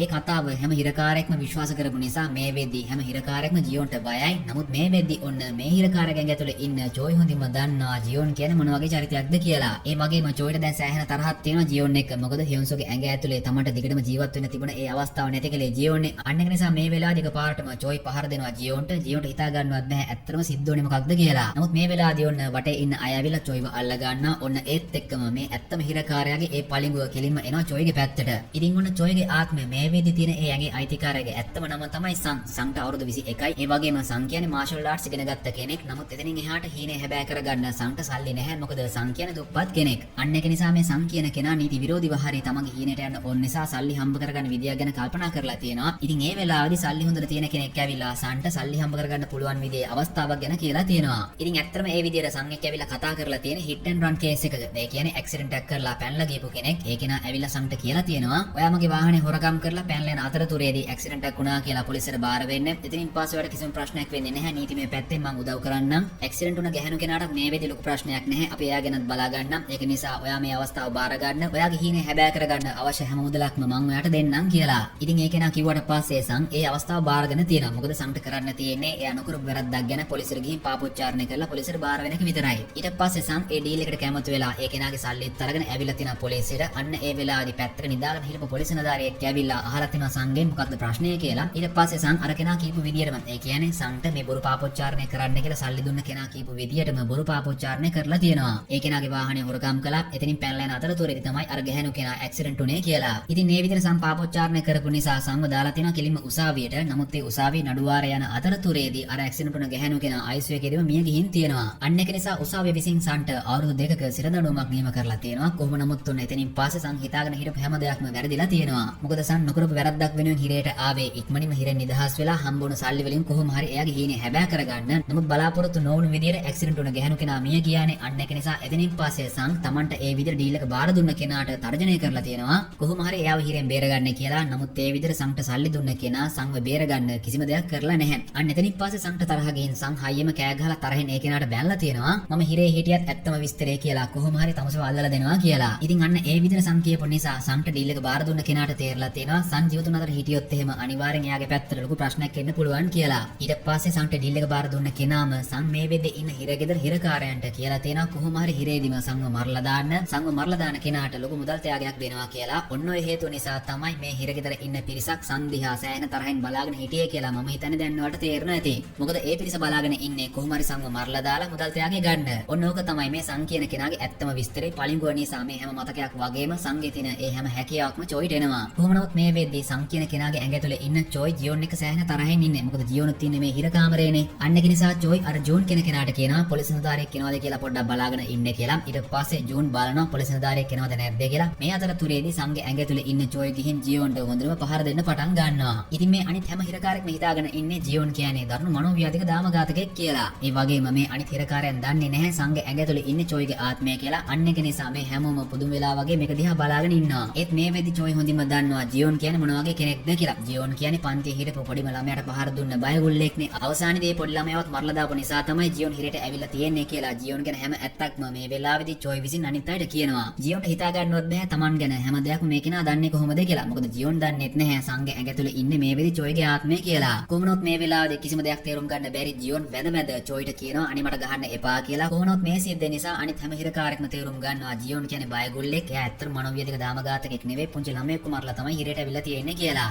අන්න ඒක නිසා මෙතනින් පස්සේ අනිත් හැම හිරකාරයෙක්ම දකින තැනින් ජියොන්ට පහර දෙන්න පටන් ගන්නවා. මේක දැක්කට පස්සේ චොයිට සතුටුයි ජියොන් හිරගෙදර හිටියත් මේ වෙද්දී ජියොන්ට මේ හිරගෙදර සම්පූර්ණ මෙහිපිට අපායක් වෙලා ඉවරයි. කොහොමනොත් උන්ට පස්සෙට පෙන්නනවා මේ හිරගෙදර ඇතුලේ තියෙන වැඩපළකට චොයි ඇතුළු අනිත් හිරකාරයන් පිරිසක් දානවා වැඩ කරන්න. ඒත් උන්ට මතක ඇති මේ හිරගෙදර සෑහෙන හිරකාරයන් ප්‍රමාණයක් ඉන්නවා සංව මරලා ඒ මුදල් ත්‍යාගය ගන්න බලාපොරොත්තුෙන්. අන්න ඒක නිසා මේ වෙලාවේදී ඒ හිරකාරයන් සං කියලා හිතාගෙන චොයිට පහර දීලා කොහොම හරි චොයිව මරලා දාන්න උත්සාහ කරනවා. මේ වෙලාවේදී තමන් ක්‍රියාත්මකුනේ නැති වුණොත් එහෙම මොකක්ද සිද්ධ වෙන්නේ කියලා චොයිට හොඳින්ම තේරෙනවා. ඒ වගේම සංගේ තියෙන ඒ මාෂල් ආර්ට්ස් හැම හැකියාවක්ම මේ වෙලාවේ චොයිට අවිල්ලා තියෙන්නේ. අන්න ඒක නිසා චොයි සංගේ හැකියාවන් භාවිතා කරලා මේ හැම කෙනෙක්ටම පහර දෙන්න පටන් ගන්නවා. අවසානයේ තමයි සංගේ උදව්වට එහෙම නැත්නම් චොයිගේ උදව්වට අර හිරකාමරේ ඉන්න ජූන් කියන කෙනා එන්නේ. නමුත් ජූන් මෙතනට එද්දී චොයි විසින් මේ හැම කෙනෙක්ටම පහර දීලාත් ඉවරයි. ඔනිට පස්සවට පෙන්නනවා ජූන් සහ චොයි කතා කරනවා. ඉතින් ඇත්තටම මේ දෙන්නට තව දවස් කිහිපයකින් නිදහස හම්බ වෙනවා. අන්න ඒක නිසා ජූන් චොයිගෙන් අහනවා අපි නිදහස් වුණාට පස්සේ මොන වගේ දෙයක්ද කරන්නේ කියලා. ඉතින් මේ වෙදි සංගේ ඇඟ ඇතුලේ ඉන්න චොයිට නම් බලාපොරොත්තුවක් තියෙනවා. මොකද චොයි කලින් හිටියේ අර ලී කියන කෙනාගේ ඇඟ ඇතුලේනේ. ලී විසින් හංගපු 1 බිලියන 10ක මුදල තියෙන තැන මේ වෙදි චොයි දන්නවනේ. අන්න ඒක නිසා ඒ මුදල ගන්න තමයි චොයි උත්සාහ කරන්නේ. ඔනිට පස්සවට පෙන්නනවා මේ දවසේ රෑ වෙන සිද්ධියක්. චොයි ඉන්න හිර කාමරේනේ ජියොනුත් ඉන්නේ. ජියොන් ඇත්තටම චොයි එක සෑහෙන තරහින් ඉන්නේ. අන්න ඒක නිසා ජියොන් යකඩ උලක් මුවහත් කරමින් ඉන්නවා. නමුත් මේක චොයිගේ අතටම අහු වෙනවා. චොයි ඊට පස්සේ ජියොන්ගේ අතේ තියෙන ඒ යකඩ උල අතට අරගෙන ජියොන්ට පහර දෙනවා. ඒ විතරක් නෙවෙයි චොයි මේ වෙලාවේදී ජියොන්ට කියනවා උඹ ඉස්කෝලේ ඉද්දි හුන්ගෙන් ගුටි කෑව නේද? ඒ වගේම හ්යොන්සෝ ඇවිල්ලා කෑම එකක් උඹේ ඔළුවේ හැලුවා නේද කියලා. ඉතින් මේ දේවල් කියනොත් එක්කම ජියොන් බය වෙනවා. මොකද ජියොන් විතරයි මේ දේවල් දන්නේ. ජියොන්ගේ හිතේ ලොකු ප්‍රශ්නයක් ඇති වෙනවා. මේ හැම දෙයක්ම චොයි එහෙම නැත්තම් සන් දැනගත්තේ කොහොමද කියලා. චොයි කලින් ආත්මයක හ්යොන්සෝගේ ඇඟේ හිටපු නිසා තමයි මේ හැම දෙයක්ම දැනගත්තේ. නමුත් ඒ බව ජියොන් දන්නේ නැහැනේ. අන්න ඒක නිසා මේ වෙලාවේදී චොයි ආපහු ජියොන්ට කියනවා මට මලගේ ආත්ම පේනවා. ඒ ආත්ම එක්ක කතා කරන්නත් පුළුවන්. හ්යොන්සෝගේ ආත්මය තමුසගේ ළඟින්ම ඉන්නවා. හ්යොන්සෝගේ ආත්මය තමුසගෙන් පරිගන්න තමයි බලාගෙන ඉන්නේ කියලා. ඉතින් චොයි මේ විදිහට කිව්වට පස්සේ ජියොන් බය වෙනවා. ඒ වගේම ජියොන් මේ හැම දෙයක්ම විශ්වාස කරනවා. මොකද ජියොන් සහ හ්යොන්සෝ විතරක් දැනගෙන හිටපු දේවල් තමයි චොයි මේ වෙලාවේ ජියොන්ට කියන්නේ. චොයි මේ විදිහට ජියොන්ව බය කරන්න හේතුව තමයි තව දවස් කිහිපයකින් චොයිට නිදහස හම්බ වෙනවා. වෙනවා. එතනින් පස්සේ ජියොන්ට මේ හිරේ නිදහසේ ඉන්න බැරි වෙන්න තමයි ජොයි මේ හැම දෙයක්ම ජියොන්ට කියන්නේ. කොහොම නමුත් මෙතනින් පස්සේ ජියොන් තනිකරම මානසික වැටුණ පිස්සෙක් බවටපත් වෙනවා. ජියොන් හැමදාමත් විශ්වාස කරනවා එයා විසින් මරලා දාපු හයොන්සෝගේ ආත්මය එයාගේ ළඟින්ම පරිගන්න බලාගෙන ඉන්නවා කියලා. කොහොම නමුත් ඊට පස්සෙට පෙන්නනවා ජියොන්ට ජෝන්ට සහ අනිත් හිරකාරයන්ට නිදහස හම්බ වෙන දවස එනවා. නමුත් මෙතනින් ජොයි පිටත් වෙලා යන්න කලින් ස්ට්‍රෝබෙරි කීර එකක් විසි කරනවා ජියොන්ගේ පැත්තට. ජොයි ඊට පස්සේ ජියොන්ට කියනවා ඔබ නිතරම හයොන්සෝ කියන අර ළමයාට කරදර කළේ ස්ට්‍රෝබෙරි කීර පැකට් එකක් නිසානේ. දැන් ඔක බීපන් කියලා. ඉතින් මේ වෙලාවේදී ජියොන් බය වෙනවා. ජියොන් තදින්ම විශ්වාස කරනවා එහෙනම් ජොයි කියපු විදියටම එයාට මලගේ ආත්ම පේනවා. හයොන්සෝගේ ආත්මය දැන් එයාගේ ළඟින්ම පරිගන්න බලාගෙන ඉන්නවා කියලා. කොහොම නමුත් ඊට පස්සෙට පෙන්නනවා ජොයිට සහ අනිත් හිරකාරයන්ට නිදහස හම්බ වෙනවා. අනිත් හිරකාරයන් බලන්න ඒ අයගේ පවුල් වල අය ඇවිල්ලා හිටියත් ජොයිව එහෙම නැත්නම් සංඝ බලන්න කිසිම කෙනෙක් ඇවිල්ලා නැහැ කියලා මේ වෙලාවට ජොයිට තේරෙනවා. ඒත් සංඝ හම්බ වෙන එක කෙනෙක් කෙනා. ඒ කෙනා සංඝේ පවුල කෙනෙක් නෙවෙයි. ඔයාලට මතක ඇති සම්බුරු පාපොච්චාරණයක් කළානේ. අන්න ඒකේ ඊතුරු මුදල් ටික දීලා යන්න. ඒ ඩීල තමයි මේ වෙලාවේදී සංඝ හම්බ වෙන්නේ. ඒ ඩීල දන්නෙත් නැහැ සංඝ ඇඟ ඇතුලේ මේ වෙලේ තියෙන ජොයිගේ ආත්මය කියලා. කොහොමනොත් මේ වෙලාවේදී ජොයි මේ කෙනා දෙන්න හදන සල්ලි බාර ගන්න කැමති නැහැ. ඒකට හේතුව තමයි සංඝ ඇඟ ඇතුලේ ඉන්න ජොයි හොඳින්ම දන්නවා මේ අයත් එක්ක දිගටම ප්‍රශ්නයක් ඇති කරගත්තොත් එහෙම අනිවාර්යෙන් මේ අය නිසා තමන්ට මැරෙන්න සිද්ධ වෙනවා කියලා. අන්න ඒක නිසා ජොයි මේ වෙලාවේදී මේ ඩීලට කියනවා ඔයාගේ සල්ලි එපා මේ ප්‍රශ්නේ මෙතනින් ඉවරයි. ඔයා සහ මම අතර තිබුණ ඒ ගනුදෙනු සම්පූර්ණයෙන් ඉවරයි. ආපහු මම මේ කිසිම දෙයක් ගැන කාටවත් කියන්න යන්නේ නැහැ. ඒක නිසා මට මෙතනින් පස්සේ පාඩුවේ ඉන්න ලැබුණා නම් හොඳටම ඇති කියලා. ඩීලටත් හිතා ගන්න බැහැ සම් මේ විදිහට කියන්නේ ඇයි කියලා. නමුත් ජොයි මේ විදිහට කියන්නේ හේතුව තමයි මොකද ජොයිගේ බලාපොරොත්තුව තියෙන්නේ අර බොන් බිලියන 10 ගන්න එක. ඉතින් නිදහස් වුණ එකේ මේ ප්‍රශ්නයක් මෙතනම ඉවර කරලා දාලා යන එක හොඳයි කියලා මේ වෙලෙදි ජොයිට තේරලා තියෙනවා. අන්න ඒක නිසා තමයි ජොයි මේ ඩීලට සල්ලි එපා මේ ප්‍රශ්නේ මෙතනින් ඉවරයි කියලා කියන්නේ. මොකද මේ වෙලෙදි ජොයිගේ හිතේ තියෙන්නේ අර 1 බිලියන 10 ගැන. අන්න ඒක නිසා ජොයි මේ විදිහට මෙතන තියෙන මේ ප්‍රශ්නේ ඉවර කරලා එනවා. අර ලීගේ සල්ලි හොයාගෙන ලීගේ සල්ලි තියෙන අර බෝට්ටුවේනේ. මේ බෝට්ටුව පරීක්ෂා කරලා බලද්දි ජොයිට තේරෙනවා ලී විසින් එයාගේ බොස්ගෙන් හොරකම් කරගත්ත 1 බිලියන 10ක මුදල තවමත් මේ බෝට්ටුවේ තියෙනවා කියලා. අන්න ඒක නිසා ජොයි මේ සල්ලිත් අරගෙන වෙනම තැනකට එනවා. දැන් ඇත්තටම ජොයිට ගොඩක් මහන්සි. අන්න ඒක නිසා ජොයි ටිකක් නිදා ගන්නවා. නමුත් මේ අතරතුරේදී ජොයිට හීනෙන් එයාගේ අම්මාව පේනවා. අන්න ඒක නිසා ජොයි හැරෙනවා. ඒත් එක්කම ඔන්න ජොයිගේ ළඟ තියෙන සංගේ ෆෝන් එකට සංගේ අම්මා කෝල් එකක් දාලා සං කියලා හිතාගෙන ජොයි එක කතා කරනවා. සංගේ අම්මා දන්නෙත් නැහැනේ මේ වෙද්දී තමගේ පුතාගේ ශරීරයේ තියෙන වෙනත් කෙනෙක්ගේ ආත්මයක් කියලා. සංගේ අම්මා සං කියලා හිතාගෙන ජොයිගෙන් අහනවා පුතේ ඔයා නිදහස් වුණා නේද? මට අසනීපයි සමා වෙන්න මට අද ඉන්න බැරි වුණා. ඔයා එන්නේ නැද්ද මාව බලන්න කියලා. ඉතින් සංගේ අම්මා සං කියලා හිතාගෙන තමන් එක කතා කරද්දී ජොයිට මේ වෙලාවේ මතක් වෙන්නේ එයාගේ අම්මව. අන්න ඒක නිසා ජොයිට මේ වෙලාවේ ඇඬෙනවා. ඔනිට පස්සෙට පෙන්නනවා ජොයි තීරණයක් ගන්නවා. ජොයිගේ ළඟ මේ වෙද්දී 1 බිලියන 10ක මුදලක් තියෙනවා. ඇත්තටම 1 බිලියන 10ක මුදලක් ජොයිට වැඩි.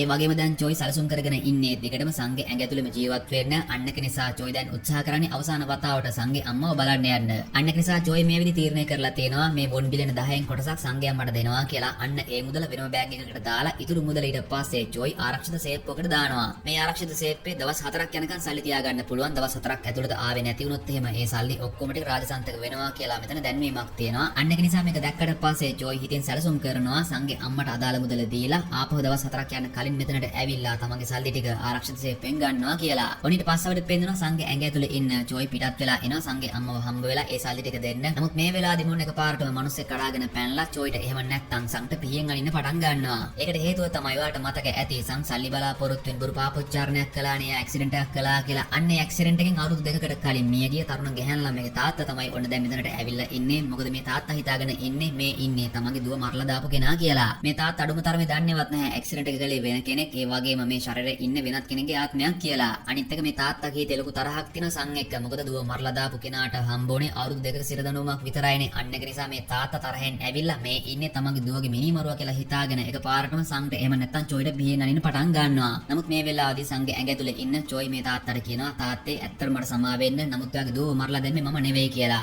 මේ තාත්තා ඒ කතාව නම් විශ්වාස කරන්නේ නැහැ. නමුත් ඔන්න ජොයිගේ වාසනාවකට ජොයිගේ අර හිරේ හිටපු යාළුවා. ඒ කියන්නේ ජූන් මෙතනට එනවා. අන්න ඒක නිසා මේ මනුස්සයා මෙතනින් පැනලා යනවා. නමුත් ඇත්තටම මෙතනට ජූන් ඇවිල්ලා තියෙන්නේ ජොයිට උදව් කරන්න නෙවෙයි. ඔයාලට මතක ඇති සං සල්ලි බලාපොරොත්තුෙන් බොරු පාපොච්චාරණයක් කරලා හිරේට ගියාට ඒ ඩීල් එක බාර දුන්න කෙනා හිරේ ඇතුළේදීම සංව මරලා දාන්න වෙනත් හිරකාරයන්ට බාර දුන්නානේ. අන්න ඒ වගේම හිරකාරයෙක් තමයි ජූන් කියන්නේ. ජූන් උත්සාහ කරලා තියෙන්නේ සංගේ ළඟ ඉඳන්ම කොහොම හරි සංව මරලා දාන්න. ඔයාලට මතක ඇතිනේ හිරේ වැඩවල ඇතුළේදී ජොයිව එහෙම නැත්තම් සංව මරලා දාන්න සෑහෙන හිරකාරයන් ප්‍රමාණයක් ආවා. නමුත් ඒ වෙලාවේ සංගේ ඇඟ ඇතුළේ හිටපු ජොයි සංගේ හැකියාවන් භාවිතා කරලා ඒ හැම හිරකාරයෙක්ටම පහර දුන්නා. නමුත් අවසානයේදී එතනට ජූන් දුවගෙන ආවනේ. ජූන් ඇත්තටම ඇවිල්ලා තියෙන්නේ සංගේ එහෙම නැත්තම් ජොයිගේ චොයිගේ උදව්වට නෙවෙයි කොහොම හරි සංඝ මරලා දාන අදහසින්. ඉතින් ඔයාලට තේරෙනවා මෙතන ජූන් මෙතනට ඇවිල්ලා තියෙන අහම්බෙන් නෙවෙයි ජූන් සංඝ එහෙම නැත්නම් චොයිගේ පිටිපස්සෙන්ම ඇවිල්ලා තියෙනවා. මොකද ජූන් දන්නේ නැහැ සංඝ ඇඟ ඇතුලේ තියෙන චොයිගේ ආත්මය කියලා. අන්න ඒක නිසා ජූන් මේ වෙලාවේ සංඝට පිහෙන් අනිනවා. මොකද ජූන් බලාපොරොත්තු වෙනවා සංඝ මරලා දාලා අර මුදල් ත්‍යාගය ගන්න. කොහොනොත් මේ විදියට ජූන් මේ ඉන්නේ සංඝ කියලා හිතාගෙන චොයිගේ බඩට ඇනලා මෙතනින් පැන ගන්නවා. නමුත් ඔන්න මේ වෙලාවදීම සංඝේ අම්මගෙන් කෝල් එකක් එනවා චොයිට.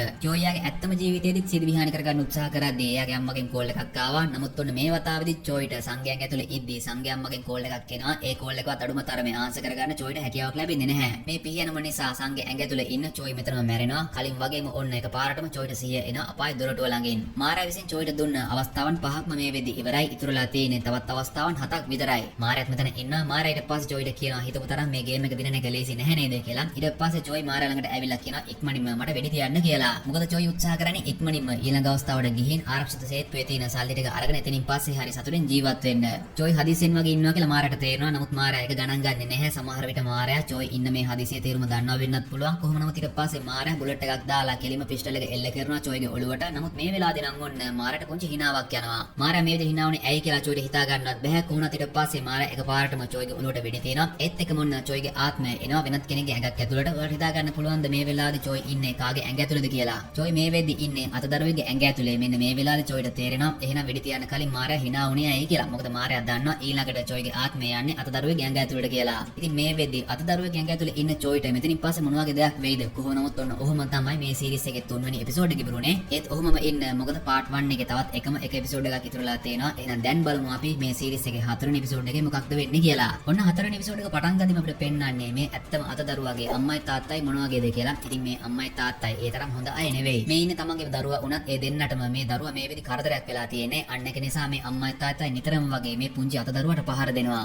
ඉතින් මේ අතදරුවා ගැඟ ඇතුලේ තමයි චොයිගේ ආත්මය තියෙන්නේ. නමුත් මේ ඉන්නේ අතදරුවෙක් නිසා චොයිට කරගන්න කිසිම දෙයක් නැහැ. චොයිට කරන්න වෙලා තියෙන්නේ අඬන එක විතරයි. කොහොමනොත් මේ අතරතුරේදී මේ අම්මයි තාත්තයි දරුවට නිතරම පහර දෙනවා කියලා අසල්වාසීන් විසින් පැමිණිල්ලක් දාලා තියෙනවා. ඒක ගැන බලන්න නිලධාරීන් කිහිප දෙනෙක් එනවා. නමුත් මේ අම්මයි තාත්තයි මේ වෙලාවට විතරක් දරුවට ආදරේ කියලා බොරුවට පෙන්නලා මේ නිලධාරීන් ආපහු හරවලා යවනවා. නමුත් මෙතනින් පස්සේ මේ අම්මට තාත්තටයි ආපහු ලොකු තරහක් එනවා. අඬන තමන්ගේ දරුවා ගැන. අන්න ඒක නිසා මේ අම්මයි තාත්තයි එකතු වෙලා මේ දරුවාගේ හුස්ම හිර කරලා දරුවව මරලා දානවා. ඔන්න ඒත් එක්කම කලින් ආකාරයටම චොයිට සිහිය එන අපාය දොරටුව ළඟින්. චොයි ඊට පස්සේ මාරයාගෙන් අහනවා ඒ දරුවාට පළඟුවක් තිබ්බේ නැත්තේ ඇයි කියලා. ඊට පස්සේ මාරයා චොයිට පැහැදිලි කරලා දෙනවා ඒ වගේ අතදරුවෙක්ට මතකයන් සහ හැකියාවක් නැහැ. ඒක නිසා තමයි ඒ අතදරුවාට වෙනම පළඟුවක් තිබ්බේ නැත්තේ කියලා. කොහොමනොත් මේ වෙද්දී චොයි සෑහෙන තරහින් ඉන්නේ. චොයි ඊට පස්සේ මාරයාගෙන් අහනවා ඒ වගේ නපුරු අම්මලා තාත්තලා මේ ලෝකේ ඉන්නවද කියලා. ඊට පස්සේ මාරයා චොයිට කියනවා හැම දරුවෙක්ටම ආදරය කරන දෙමව්පියන් හම්බ වෙන්නේ නැහැ. ඔය වගේ නරක දෙමව්පියනුත් ඉන්නවා. ඉතින් ඔයාට මොනතරම් ආදරය කරන අම්ම කෙනෙක් හිටියත් ඔයා අවසානයේදී ඒ අම්මවත් දාලා සිත විහාන කරගත්තා නේද කියලා. මාරයා චොයිගෙන් අහපුව ඒ ප්‍රශ්නෙට උත්තර දෙන්න නම් චොයිට කට උත්තරත් නැහැ. මොකද චොයි හොඳින්ම දන්නවා මාරයා විසින් තමන්ට පාඩමක් උගන්වන්න ඕන නිසා තමයි මේ හැම දෙයක්ම කරන්නේ කියලා. චොයිට හිටියේ අම්මා විතරයි. නමුත් අම්මා චොයිට සෑහෙන ආදරේ. නමුත් මේ වෙද්දී චොයි අම්මව දාලා සිත විහාන කරගෙන ඉවරයිනේ. අන්න එක ගැන පාඩමක් උගන්වන්න ඕන නිසාම තමයි මාරයා ටික වෙලාවට කලින් තමන්ව අතදරුවෙක්ගේ ඇඟ ඇතුළට දැම්මේ කියලා මේ වෙලාවේ චොයිට තේරෙනවා. ඊට අමතරව මාරයා මේ වෙලාවේ චොයිට මහා අමුතු කතාවක් කියනවා. මාරයා චොයිට කියනවා කිසිම අවස්ථාවකදී ඔයාට වෙනත් කිසිම කෙනෙක්ව මරලා දාන්න බෑ. එහෙම දෙයක් සිද්ධ වෙන්න ගියොත් එහෙම අනිවාර්යෙන් මං එතනට මැදිහත් වෙනවා කියලා. මාරයා එහෙම දෙයක් කිව්වේ ඇයි කියලා චොයිට හිතා ගන්නවත් බෑ. සමහර විට මාරයා ඉස්සරහට වෙන්න තියෙන බොහොම දරුණු දෙයක් ගැන මේ වෙලාවේදී අනුතරංග වීමක් චොයිට දුන්නා වෙන්නත් පුළුවන්. කොහොමනොත් මේ වෙද්දී මාරයා විසින් චොයිට දීලා තියෙන අවස්ථාවන් 12න් 6ක්ම ඉවරයි. ඉතුරුලා තියෙන්නේ තවත් අවස්ථාවන් 6ක් විතරයි. අන්න ඒක නිසා මාරයා ආපහු බුලට් එකක් ලෝඩ් කරලා කෙලින්ම වෙඩි තියන චොයිගේ ඔළුවට.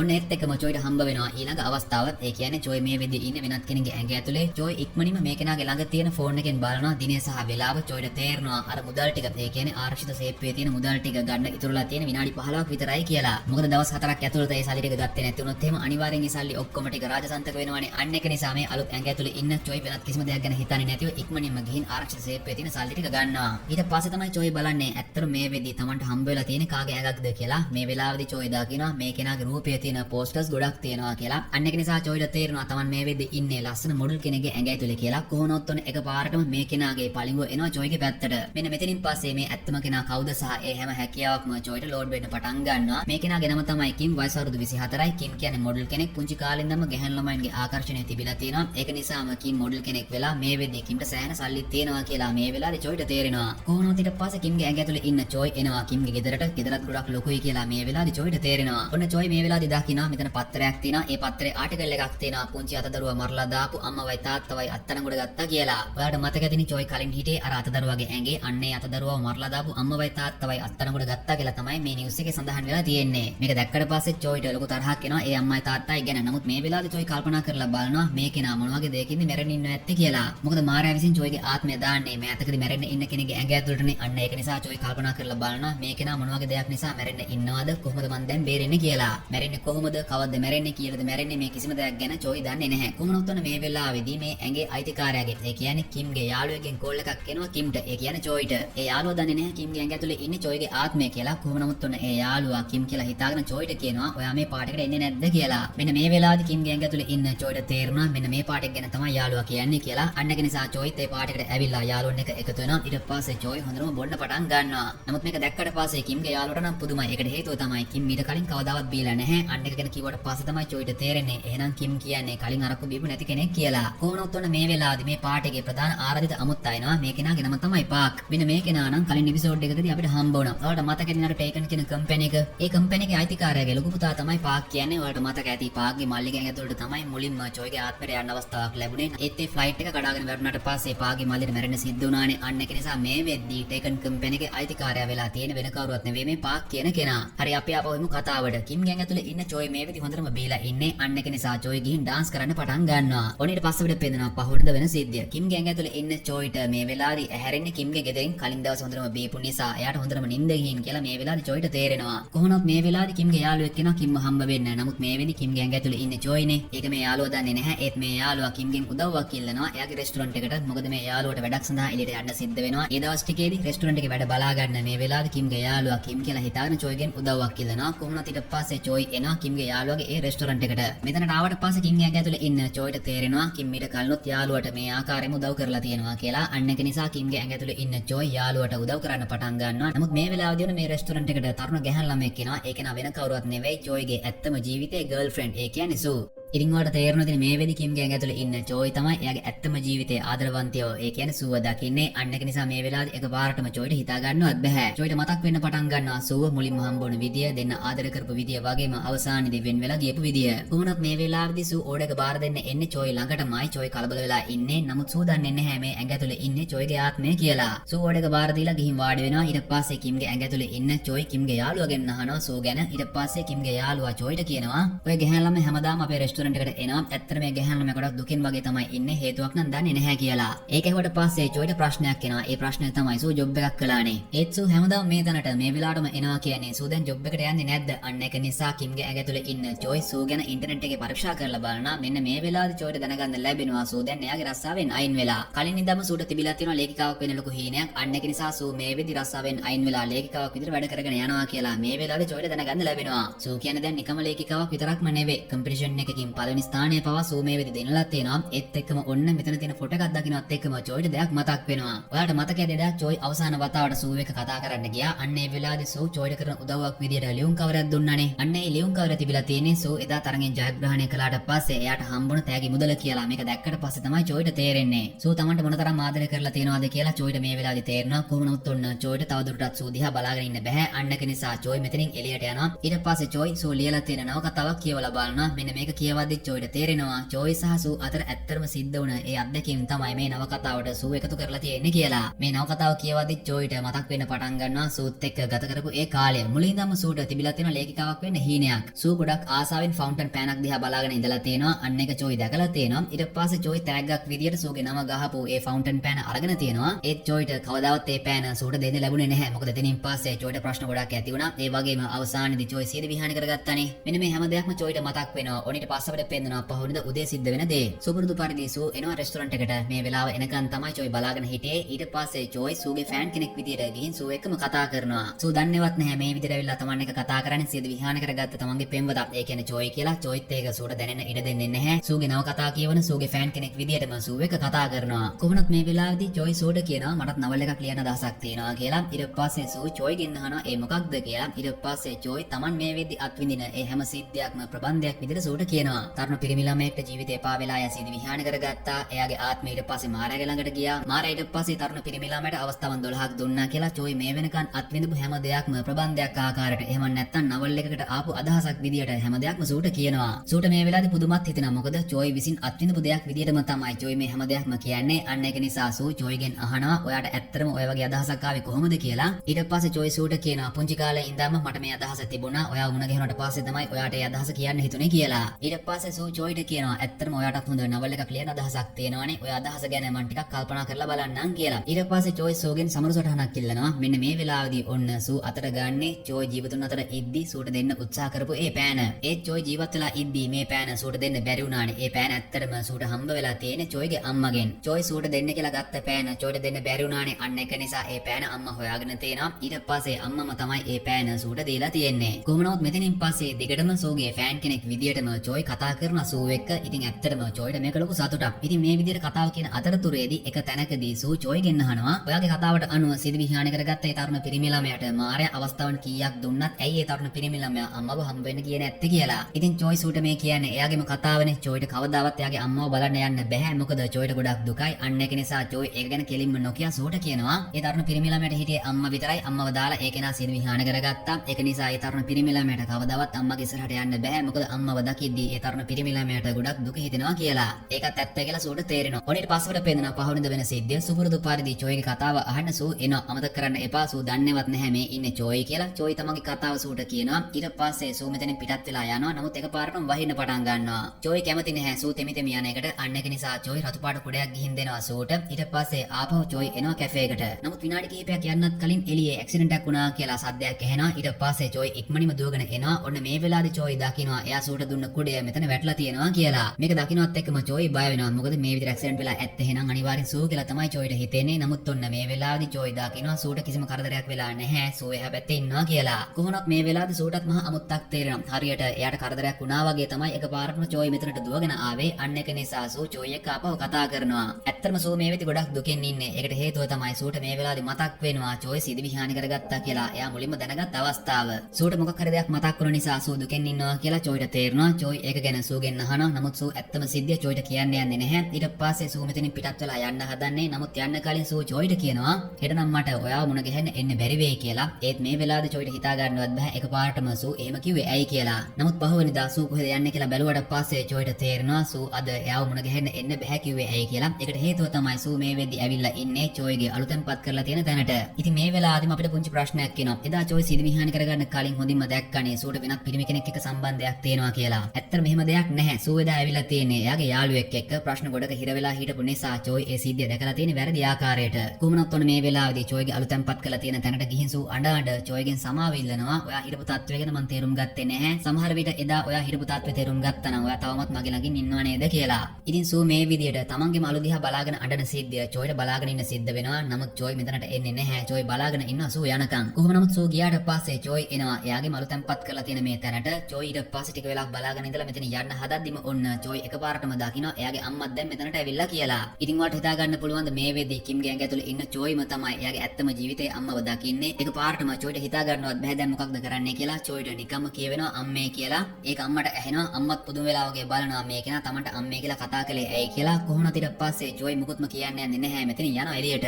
ඒත් චෝයි එළියට ගිහින් බලාගෙන ඉන්නවා අම්මා තමන්ගේ අලු ළඟට ඇවිල්ලා මොනවද කියන්නේ සහ මොනවද කරන්නේ කියලා. ඉතින් ඇත්තට මේ අම්මා ගොඩක් දුකෙන් ඉන්නේ. ටික වෙලාවක් චෝයිගේ අලු දිහා බලාගෙන ඉඳලා අම්මා කෙලින්ම යනවා වොෂ් රූම් එකට. තමන්ගේකම පුතා එකපාරටම සිදි විහානි කරගත්ත දුක තවමත් මේ අම්මට දරා ගන්න බැහැ. ඒක නිසා අම්මා වොෂ් රූම් එක ඇතුළට ගිහින් හයියම අඬන්න පටන් ගන්නවා. මේ සිද්ධිය එළියේ ඉඳන් චෝයිට බලාගෙන ඉන්න සිද්ධ වෙනවා. ඉතින් ඔන්න මේ සිද්ධියෙන් පස්සේ චෝයිට හරියටම තේරෙන්න පටන් ගන්නවා. එයා කාටවත් වදයක් නොවේ සිදි විහානි කරගත්තා කියලා හිතේ තියාගෙන හිටියට එයාගේ සිදි විහානි කර ගැනීම නිසා මේ වෙද්දී කී දෙනෙක් විඳවනවද කියලා. එක පැත්තකින් සූ එයාගේ ජීවිතේ විඳවනවා. ඒ වගේම චෝයිගේ අම්මත් මේ වෙද්දී සෑහෙන දුකෙන් ඉන්නේ. නමුත් මේ හැම දෙයකටම දැන් තමන්ට කරන්න කිසිම දෙයක් නැහැ කියලා චෝයිට තේරලා තියෙන්නේ. අන්න ඒක නිසා චෝයි මහා හයියම අඬනවා. නමුත් ටික වෙලාවක් යද්දී චෝයිට තේරෙනවා තමන්ගේ අම්මට කොහොම හරි දැන් උදව්වක් කරන්න ඕනේ කියලා. චෝයි ළඟ මේ වෙද්දී තියෙනවා ලී එයාගේ බොස්ගෙන් හොරකම් කරගත්ත 1 බිලියන 10න් භාගයක්. ඒ කියන්නේ 1 බිලියන 5ක්. අන්න ඒක නිසා චෝයි මේ වෙලාවදී ඒ සල්ලි තියෙන බෑග් එකත් අරගෙන කෙලින්ම එනවා අම්මව හම්බ වෙන්න. නමුත් මේ වෙලාවදී නම් අම්මා ගෙදර තුල නැහැ කියලා තේරෙනවා. ඒ චෝයි මේ වෙලාවදී දකිනවා අම්මා සහ තමන් ඉන්න ෆොටෝස් ටික තවමත් ගොඩක් ආදරෙන් අම්මා ළඟම තියාගෙන ඉන්නවා කියලා. කොහොමද ඊට පස්සේ චෝයි අරගෙන ආපු සල්ලි මල්ල මෙතනින් තියලා ඉක්මනින්ම පිටත් වෙලා යනවා. නමුත් එන අතරතුරදී එකපාරටම උඩ තියෙන බෝඩ් එක කඩාගෙන වැටෙනවා චෝයිගේ ඔළුවට. මේ සිද්ධිය නිසා චෝයි මැරෙනවා. නමුත් මේක Taman දැකපු භයානක හීනයක් කියලා පස්සේ චෝයිට තේරෙනවා. මොකද චෝයි මේ විදි බයෙන් ඉන්නේ මේ ජීවිතෙන් එයාට කොහොම සමුගන්න වෙයිද කියලා. ඔන්න ඊට පස්සෙට පෙන්නනවා පහුවෙනිදා චෝයි එනවා ආපහු සූව මුණ ගැහෙන්න. චෝයි තවමත් සූගේ ෆෑන් කෙනෙක් විදියට සූ එක්ක කතා කරනවා. චෝයි තමන්ගේම කතාව සූට කියනවා. ඉතින් මේ වෙලාවේදී චෝයි සූගෙන් අහනවා මගේ මේ කතාවට සතුටුදායක අවසානයක් ඔයාලට දෙන්න පුළුවන්ද කියලා. ඉතින් ඇත්තට මෙහෙම කරන්නේ කොහොමද කියලා සූට හිතා ගන්නවත් බැහැ. සූ ඊට පස්සේ චෝයිට කියනවා ඔයාගේ කතාවට අනුව ඒ තරුණ පිරිමි ළමයා ගොඩක් බයෙන් ජීවත් වෙලා තියෙන්නේ. ඒක නිසා තමයි එයා සිදි විහාන කරගත්තේ. නමුත් මේ ලැබුණ අවස්ථාවන් භාවිතා කරලා කොහොම හරි ආපහු එයා සතුටින් ජීවත් වෙයි කියලා මම බලාපොරොත්තු වෙනවා. අන්න ඒ වගේ සතුටුදායක අවසානයක් නම් මේ කතාවට දෙන්න පුළුවන් නම් ගොඩක් හොඳයි කියලා. කොහොමනොත් මේ වෙද්දී චෝයිට තවදුරටත් ඉවසගෙන ඉන්න බැහැ. මොකද චෝයි මේ කතා කරන්නේ එයාගේම පෙම්වතිය එක්ක. ඒ කියන්නේ සූ එක්ක. නමුත් සූ එක තවමත් දන්නේ නැහැනේ. අන්න ඒක නිසා චෝයි මෙතනින් පස්සේ සූට කියන්න පටන් ගන්නවා. චෝයි සහ සූ විතරක් දන්න ඒ දෙන්න අතර විතරක් සිද්ධ වෙන හැම දෙයක්ම. චෝයි සහ සූ ආදරය කරපු විදිය, සූ එයාට ආදරය කරපු විදිය, මේ දෙන්න කොහෙද ගියේ? මෙන්න මේ හැම දෙයක්ම චෝයි සූට කියනවා. ඒත් එක්කම සූට ඇඬෙනවා. ඒකට හේතුව තමයි සූට මේ වෙලාවේ මතක් වෙනවා චෝයිව. ඒ වගේම සූ මේ වෙද්දී පුදුම වෙලා බලාගෙන ඉන්නවා මේ කෙනා. ඒ කියන්නේ කිම් කොහොමද මේ හැම දෙයක්ම දැනගත්තේ කියලා. අන්න ඒක නිසා කිම්ගේ ඇඟ ඇතුලේ ඉන්න චෝයි තවදුරටත් ඉවසන්නේ නැහැ. කෙලින්ම සූට කියනවා සූ මාව විශ්වාස කරන්න. මේ ඇඟ ඇතුලේ ඉන්නේ මම චෝයි. මගේ කතාව තමයි මුලින් ඉඳන්ම මම මෙච්චර වෙලාවක ඔයාට කිව්වේ කියලා. චෝයි එහෙම කියනවත් එක්කම සූට හිතා ගන්නවත් බැහැ. නමුත් මේ වෙනකන් උන හැම දෙයක් එක්කම කල්පනා කරලා බලද්දි මේක ඇත්ත වෙන්න පුළුවන් කියලා සූට තේරෙනවා. සූ ඊට පස්සේ දෙයක් චෝයිට කියන්න උත්සාහ කරනවා. නමුත් එකපාරටම වෙන්නේ කවුරුත් නොහිතපු බොහොම දරුණු දෙයක්. ඒක තමයි එකපාරටම රතු පාට කාර් එකක් ඇවිල්ලා මේ දෙන්නව හප්පනවා.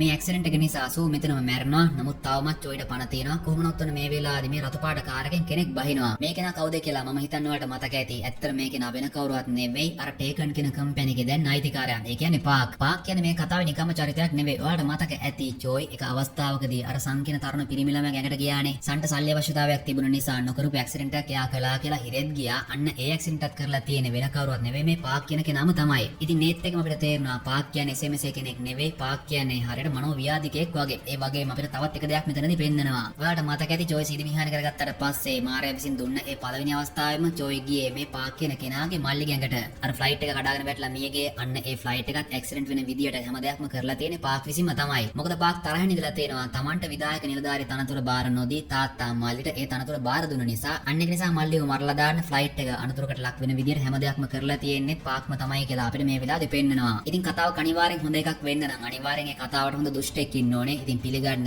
මේ තමයි පාක් තමයි මේ කතාවේ ඉන්න දුෂ්ටයා. කොහොමනොත් මේ ඇක්සිඩන්ට් එක නිසා මේ වෙදී එක්කෙනෙක් මැරලා අනිත් කෙනා පණ අදිනවා. ඒත් පාක්ට නම් මේක ගාණක්වත් නැහැ. පාක් මේ වෙලාවේ දකිනවා ඇක්සිඩන්ට් වුණ තරුණ ගැහැන් ළමයා මේ වෙදී මේ ගිහින් ඒත් එක්කෙනෙක්ට නම් පණ තියෙනවා කියලා. ඊට පස්සේ පාක් අතට ග්ලව්ස් දාගෙන මේ වෙදී පණ පිටින් ඉන්න චෝයිගේ හුස්ම හිර කරලා චෝයිව මරලා දාලා මෙතනින් පැන ගන්නවා. ඔයාලට මතක ඇති කලින් එපිසෝඩ් එකක් පටන් ගද්දිම අපිට පෙන්නලා තියෙන්නේ මෙන්න මේ ඇක්සිඩන්ට් එක තමයි. දැන් වලට තේරෙනවා ඇති මේ ඇක්සිඩන්ට් එක නිසා මිය ගිහින් තියෙන වෙන කවුරුවත් නෙවෙයි චෝයි සහ සූ. කොහොම නමුත් ඔන්න චෝයිට මේ අවස්ථාවේදී ජීවිතේ බේර ගන්න බැරි වුණා. අන්න ඒක නිසා කලින් වගේම චෝයිට එකපාරටම සිහිය එනවා අපාය දොරටුව ළඟින්. මාරා විසින් චෝයිට අවස්ථාවන් 12ක් දුන්නා. නමුත් මේ වෙද්දී එතනින් අවස්ථා 7ක්ම ඉවරයි. තවත් ඉතුරුලා තියෙන්නේ චෝයිට අවස්ථාවන් 5ක් විතරයි. කොහොමනොත් මේ වෙද්දී චෝයි සැහැණ දුකෙන් ඉන්නේ. චෝයි විඳපු වේදනාකාරීම මරණය තමයි මේක. මොකද චෝයි අවසානයේදී Taman කවුද කියන ඒ ඇත්ත සූට කිව්වා. සූ ඊට පස්සේ මොකක් හරි දෙයක් කියන්න උත්සාහ කළා. අඩුම තරමේ චෝයිට ඒක අහන්නවත් ලැබුණේ නැහැ. එකපාරටම ඇක්සිඩන්ට් එකක් නිසා චෝයිට මැරෙන්න සිද්ධ වුණා. ඇක්සිඩන්ට් එකක් කියලා කිව්වට ඒක මිනිමෙරුමක් නේ. අන්න ඒක නිසා චෝයි මේදී සැහැණ තරහෙන් ඉන්නේ. චෝයි ඊට පස්සේ බලන මාරයා දිහා. නමුත් මාරයට නම් මේක කිසිම ගාණක් නැහැ. මාරයා සූලියපු නවල එක කියවන ගමන් ඉන්නේ. මේක දැක්කට පස්සේ චෝයිට තරහ යනවා. චෝයි ඊට පස්සේ එකපාරටම මාරයා විසින් මේ වෙනකන් Tamanට වෙඩි තියන භාවිතා කරපු ඒ පිස්ටල් එකට බුලට් එකක් දාලා කෙලින්ම වෙඩි තියනවා මාරයාටම. ඒ කියන්නේ දැන් වලට තේරෙනවා ඉතින් මාරයාගේම පිස්ටල් එකෙන්ම තමයි චෝයි මේ විදියට මාරයාටම වෙඩි තිබ්බේ. කොහොම නමුත් ඔන්න ඔහොම තමයි මේ සීරීස් එකේ 4 වෙනි එපිසෝඩ් එක ඉවර වෙන්නේ. ඉතින් මෙතනින් පස්සේ මොකක් වෙයිද? ඒ වගේම අපිට තවත් ප්‍රශ්න ගොඩක් ඉතුරුලා තියෙනවා. චෝයිට තවත් අවස්ථාවන් 5ක් ඉතුරුලා තියෙදී තමයි මේ වගේ දරුණු දෙයක් සිද්ධ වුනේ. නමුත් මෙතනින් පස්සේ සිද්ධ වෙන්නේ මොකක්ද කියලා අපිට හිතා ගන්නවත් බැහැ. ඉතින් කොහොමද අද කතාව? අනිවාර්යෙන් ඔයාලගේ වටිනා ෆීඩ්බැක් එක දෙන්න. මොකද ඔයාලගේ ෆීඩ්බැක් එකට අනුව ඉතුරු කොටස් එකතු කරලා මේකේ අවසාන කොටස. ඒ කියන්නේ පාර්ට් 2 එකත් ඉක්මනින් අරගෙන ආවිල්ලා මේ සීරීස් එක කම්ප්ලීට් කරන්න අපි බලාපොරොත්තු වෙමින් ඉන්නවා.